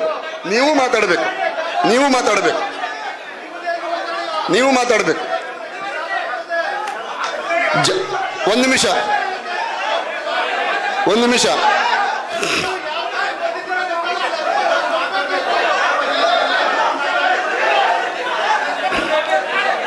ಅಲ್ಲ, ನೀವು 1 ನಿಮಿಷ ಮೌನ ಕೂತ್ಕೊಳ್ಳಿ. ಯಾಕಂದ್ರೆ ಮಾನ್ಯ ಒಂದು ನಿಮಿಷ ನೀವು ತೊಡಿ, ಇಲ್ಲಿ ಕೇಳಿ. 1 ನಿಮಿಷ. ಮಾನ್ಯ ಜಿಲ್ಲಾಧಿಕಾರಿ ಒಂದು ಮಾತು ಹೇಳಿದ್ದಾರೆ, ಎಲ್ಲರಿಗೂ ಮಾತನಾಡ್ಲಿಕ್ಕೆ ಅವಕಾಶ ಕೊಡ್ತೇನೆ ಅಂತ ಹೇಳಿದ್ದಾರೆ. ಅವ್ರಿಗೆ ನಾವು ಗೌರವಿಸ್ತೀವಿ. ಯಾಕಂದ್ರೆ ಆರಂಭದಲ್ಲಿ ಒಂದು ಮಾತು ಹೇಳಿದ್ರು, ನಾನು ಅದಕ್ಕೆ ಮೌನವಾಗಿ ಕೂತ್ಕೊಂಡೆ. ಅವ್ರ ಮಾತಿಗೆ ನಾವು ಬೆಲೆ ಕೊಟ್ಟಿದ್ದೇವೆ. ನಾವೆಲ್ಲರೂ ಗೌರವಿಸ್ಬೇಕು, ಅವರನ್ನು ನಾವೆಲ್ಲರೂ ಗೌರವಿಸ್ಬೇಕು. ಅವ್ರು ಎಲ್ಲರೂ ಕೊಡ್ತೇನೆ ಅಂತ ಹೇಳಿದ್ರೆ ನೀವೆಲ್ಲರೂ ಬಂದಿಲ್ಲಿ ಮಾತನಾಡಿ, ಎಲ್ಲರೂ ಬಂದು ಮಾತನಾಡಿ. ಇನ್ನೊಂದು ಮಾತನ್ನು ಕೇಳ್ತೇನೆ. ನಿಮ್ಮ DPRದಲ್ಲಿ, ನಿಮ್ಮ ಕೊನೆಯ ಮಾತನ್ನು ಕೇಳ್ತಾ ಇದ್ದೇನೆ. DPRದಲ್ಲಿ ಇವತ್ತು ಸುಪ್ರೀಂ ಕೋರ್ಟ್ ಒಂದು ಆದೇಶ ಹೇಳಿದೆ, ಮರವನ್ನು ಕಡಿಯುವುದು ನರಮೇಧಕ್ಕೆ ಸಮ ಅಂತ ಹೇಳಿ. ಕೇರಳದ ಒಂದು ಪ್ರಕರಣದಲ್ಲಿ 1 ಮರಕ್ಕೆ 1 ಲಕ್ಷ ದಂಡವನ್ನು ಹಾಕಿದ್ದಾರೆ. ಇಲ್ಲಿ 16,000 ಮರವನ್ನು ನೀವು ಗುರುತಿಸಿದಿರಿ ಅಂತ ಹೇಳಿದಿರಿ ದಾರಿಗಾಗಿ. ಅದಕ್ಕೆ ನೀವು ದಂಡ ತೆರೆಯುವುದು ಅಂತ ನಿಮ್ಮ ಪ್ರಾಜೆಕ್ಟಲ್ಲಿ ಬಂದಿದೆಯಾ? ಒಂದು. ನಂತರ ವಿದ್ಯುತ್ತನ್ನು ಉತ್ಪಾದನೆ ಮಾಡಿದ ನಂತರದಲ್ಲಿ ಎಲ್ಲಿ ಕೊಡ್ತೀರಿ ಅನ್ನುವುದನ್ನ ಇವತ್ತು ನಿಮ್ಮಲ್ಲಿ ಸ್ಪಷ್ಟೀಕರಣ ಇಲ್ಲ. ನಿಮ್ಮ DPRದಲ್ಲೂ ನೀವು ಹೇಳಿದಂಥ ಮಾತಿನಲ್ಲಿ ಇಲ್ಲ. ನೀವು ಹೇಳಿದಂಥ DPRಗಳು ಪುರಾಣದಲ್ಲಿ ಇಲ್ಲ. ನೀವು ನಮಗೆ ಒಂದು ವಿಚಾರ ತಿಳಿದ ಹಾಗೆ ತುಮಕೂರು ಅಥವಾ ಬೆಂಗಳೂರು ಅನ್ನೋದು ಮಾತು ಹೇಳಿದ್ದಾರೆ. ಸರಿ, ಇಲ್ಲಿಂದ ನೀವು ಅಲ್ಲಿ ಕೊಡ್ತೀರಿ ಅಂತ ಆದರೆ 2,000 ಮೆಗಾವೇಟ್ ಇಲ್ಲಿಂದ ಹೋಗ್ಲಿಕ್ಕೆ ಯಾವ ಲೈನಲ್ಲಿ ಸಾಮರ್ಥ್ಯ ಇದೆ? ಇವತ್ತು ಇರತಕ್ಕಂಥ ಪ್ರಸ್ತುತ ಲೈನಲ್ಲಿ ಸಾಮರ್ಥ್ಯ ಇದೆಯಾ? ಇಲ್ಲ. ಅದಕ್ಕೆ ಹೊಸ ಲೈನ್ ಮಾಡ್ತೀರಿ ಅಂತ ನಿಮ್ಮ ಈ DPRನಲ್ಲಿ ಆ ಪ್ರಾಜೆಕ್ಟ್ ಬಂತ? ಎಲ್ಲಿ ಲೈನ್ ಮಾಡ್ತೀರಿ? ಇಲ್ಲಿಂದ ನೀವು ಬೆಂಗಳೂರಿಗೋ ತುಮಕೂರಿಗೋ ಕರೆಂಟ್ ಕೊಡ್ತೀರಿ ಅಂತ ಆದರೆ, ಹೊಸ ಲೈನ್ ಮಾಡ್ತೀರಿ ಅಂತ ಆದರೆ ಅದಕ್ಕೆ ಎಷ್ಟು ಲಕ್ಷ ಎಕರೆ ಜಾಗ ಹೋಗ್ತದೆ, ಎಷ್ಟು ಲಕ್ಷ ಮರ ಕಡಿತೀರಿ, ಎಷ್ಟು ಜನ ನಿರಾಶ್ರಿತರಾಗ್ತಾರೆ. ಇವತ್ತು ನಮ್ಮದು ಇಲ್ಲಿ ಇರ್ತಕ್ಕಂಥವ್ರು 5 ರಿಂದ 10 ಸಾವಿರ ಜನ ಇಲ್ಲಿ ನಾವು ಸೇರಿರ್ಬೋದು. ಆದರೆ ಮುಂದೆ ನೀವು ಲೈನನ್ನು ತಗೊಂಡು ಹೋಗುವಾಗ ಲಕ್ಷ ಜನ ಸೇರುವ ಪ್ರಸಂಗ ಬರಬಹುದು. ಇದನ್ನು ಎಚ್ಚರಿಕೆ ಅಂತ ಹೇಳ್ತಾ ಇಲ್ಲ, ವಾಸ್ತವ ಹೇಳ್ತಾ ಇದ್ದೇನೆ. ಇಲ್ಲಿ ನೀವು ಕರೆಂಟನ್ನು ಕೊಡುವಂಥದ್ದು ಬಗ್ಗೆ ಅದರ ಬಜೆಟನ್ನು ಸೇರಿಸಲೇ ಇಲ್ಲ. ನೀವು ಅದನ್ನು ಎಲ್ಲಿ ಹೇಳಿದ್ದೀರಿ? ಎಲ್ಲೂ ಹೇಳಲಿಲ್ಲ. ಇದನ್ನು ಇಷ್ಟನ್ನು ಸಹ ಒಂದು ಕ್ಲಿಯರಿಟಿ ಬೇಕು. ಜೊತೆಗೆ ನನ್ನ ಮಾತನ್ನು ಮುಗಿಸ್ತೇನೆ. ಮತ್ತೆ ಪ್ರಶ್ನೆಗಳು ಬಹಳಷ್ಟಿದೆ. ನನ್ನ 48 ಪ್ರಶ್ನೆಗಳಿದ್ದಾವೆ. ನಾನು ಎಲ್ಲ ಪ್ರಶ್ನೆಯಲ್ಲಿ ಹೇಳಿಲ್ಲ, ಕೇವಲ ಹಿಂಡ್ಸ್ ಮಾತ್ರ ಹೇಳ್ತಾ ಇದ್ದೇನೆ. ನನ್ನ 48 ಪ್ರಶ್ನೆಗಳಿದ್ದೇವೆ. ಈ ಎಲ್ಲ ವಿಚಾರಗಳಿಗೆ ನಮಗೆ ಉತ್ತರ ಕೊಡುವವರು ಯಾರು? ಇವು ಸಭೆ ಕರೆದಿದ್ದೀರಿ, ಧನ್ಯವಾದ. ನಮಗೆ ಉತ್ತರ ಕೊಡೋರು ಯಾರು? ಯಾರು ಕೊಡ್ತಾರೆ? ಇವತ್ತು ಪೊಲ್ಯೂಷನ್ ಬೋರ್ಡ್ ಅವ್ರು ಕೊಡ್ತಾರಾ, ಮಾನ್ಯ ಜಿಲ್ಲಾಧಿಕಾರಿಗಳು ಕೊಡ್ತಾರಾ, ಅಥವಾ KPC ಅವರು ಕೊಡ್ತಾರೆ? KPC ಅವರು ಕೇವಲ ಒಬ್ಬ ಅಲ್ಲಿ ಅರ್ಜಿದಾರರು ಅಷ್ಟೇ ಅವರ ಅಧಿಕಾರ ಇರೋದು, ಅವರೇನು ಕೊಡೋ ಪ್ರಶ್ನೆಗಳೇ ಇಲ್ಲ. ಪೊಲ್ಯೂಷನ್ ಬೋರ್ಡ್ ಅವರು ಸಹ ನಮ್ಮ ಆಲಿಕೆಯನ್ನು ಕೇಳಿ ಹೇಳುವಂಥವ್ರು. ಆದರೆ ಪೊಲ್ಯೂಷನ್ ಬೋರ್ಡು ಒಂದು ಶಾಲೆ ಕಟ್ಟಬೇಕು ಅಂತ ಆದರೆ ಒಂದು ಪರವಾನಗಿ ಕೊಡಲಿಕ್ಕೆ ಸತಾಯಿಸಿದಂಥ ದಾಖಲೆಗಳು ನಮ್ಮ ಹತ್ರ ಇದ್ದಾವೆ. ಪೊಲ್ಯೂಷನ್ ಬೋರ್ಡ್ ಅವರು ಒಂದು ಶಾಲೆ ಕಟ್ಟಲಿಕ್ಕೆ ಪರ್ಮಿಷನ್ ಕೊಡಲಿಕ್ಕೆ ನಿಮಗೆ ಕ್ಲಿಯರಿಟಿ ಕೊಡ್ಲಿಕ್ಕೆ ಅವಕಾಶ ಇಲ್ಲ. ಇಷ್ಟು ದೊಡ್ಡ ಭೂಗತ ಒಂದು ಯೋಜನೆ ಮಾಡುವಾಗ ಪರವಾನಗಿಯನ್ನು ಹೇಗೆ ಕೊಟ್ರಿ? ಯಾವ ಕಾಂಚನ ಕೆಲಸ ಮಾಡ್ತಾ ಇದೆಯಲ್ಲ, ಕ್ರೂಡು ಕಾಂಚನ ಕೆಲಸ ಮಾಡ್ತಾ ಇದೆಯಲ್ಲ, ಇದನ್ನು ಯೋಚನೆ ಮಾಡಬೇಕು. ಹಾಗಾಗಿ ಎಲ್ಲ ಯಾರ್ಯಾರು ಇಲಾಖೆಯಲ್ಲಿ ಪರವಾನಗಿ ಕೊಡಿದೆ ಅಂತ ಹೇಳ್ತಾ ಇದ್ದಾರೆ, 13 ಇಲಾಖೆಗಳು, ಆ 13 ಇಲಾಖೆಯ ಪರವಾನಗಿ ದಯಮಾಡಿ ನಮಗೆ ಸಾರ್ವಜನಿಕರಿಗೆ ಕೊಡಿ. ಜೊತೆಗೆ ನಮ್ಮ ಅಹವಾಲಿನ ನೋವು ಸುರಂಗದ ಮಾರ್ಗದ ಮೇಲೆ ಇರತಕ್ಕಂಥ ಜಿಲ್ಲಾಧಿಕಾರಿಗೆ ಅರ್ಥ ಆಗಬಹುದು. ಯಾಕಂದ್ರೆ ದಿನ ನೀವು ಆ ಶಬ್ದವನ್ನು ಕೇಳ್ತಿರೋ ಅಥವಾ ಅಲ್ಲಿರ್ತಕ್ಕಂಥ ಪ್ರಾಣಿಗಳನ್ನ ನೋಡಿಕೊಂಡು ಇವತ್ತು ಇಲ್ಲದೇ ಇರುವಂಥ ಪ್ರಸಂಗ ಆಗಿದೆ. ಹಾಗಾಗಿ ಇಲ್ಲಿರ್ತಕ್ಕಂಥ ಪ್ರಾಣಿ ಸಂಕುಲ, ಜೀವ ಸಂಕುಲ, ಜಲ ಸಂಕುಲ ಇದು ಅಧ್ಯಯನ ಆಗ್ತಾ ಇದೆ. ಎಷ್ಟೋ ಜಲ ಜೀವರಾಶಿಗಳ ಬಗ್ಗೆ ಅಧ್ಯಯನ ನಡೀತಾ ಇದೆ. ಅಧ್ಯಯನ ಆಗುವ ಮೊದಲೇ ಅದರ ಹತ್ಯೆ ಮಾಡುವಂಥ ಕೆಲಸ ಆಗ್ತಾ ಇದೆ. ಇಷ್ಟನ್ನ ಹೇಳಿ ನನ್ನ ಸಂಪೂರ್ಣ ವಿರೋಧ ಇದೆ. ಈ ವಿಚಾರಕ್ಕೆ ಸಂಬಂಧಪಟ್ಟಂತೆ ನಾವು ಕೊಟ್ಟಂತ ಕರೆಯಕ್ಕೆ ಸಮಸ್ತ ಜನರು ಸಹ ಬಂದು ಇದರ ಧ್ವನಿ ಕೊಡಿಸ್ತಾ ಇದ್ದಾರೆ. ಬಹುಶಃ ಲಕ್ಷೋಪಲಕ್ಷ ಸಂಖ್ಯೆಯ ಎಲ್ಲ ಸಾರ್ವಜನಿಕರ ಅಹವಾಲು ಸಹ ಇದನ್ನ ವಿರೋಧ ಅನ್ನೋದನ್ನು ಸ್ಪಷ್ಟಪಡಿಸ್ತಾ ನನ್ನ ಮಾತನ್ನು ವಿರೋಧಿಸ್ತೇನೆ.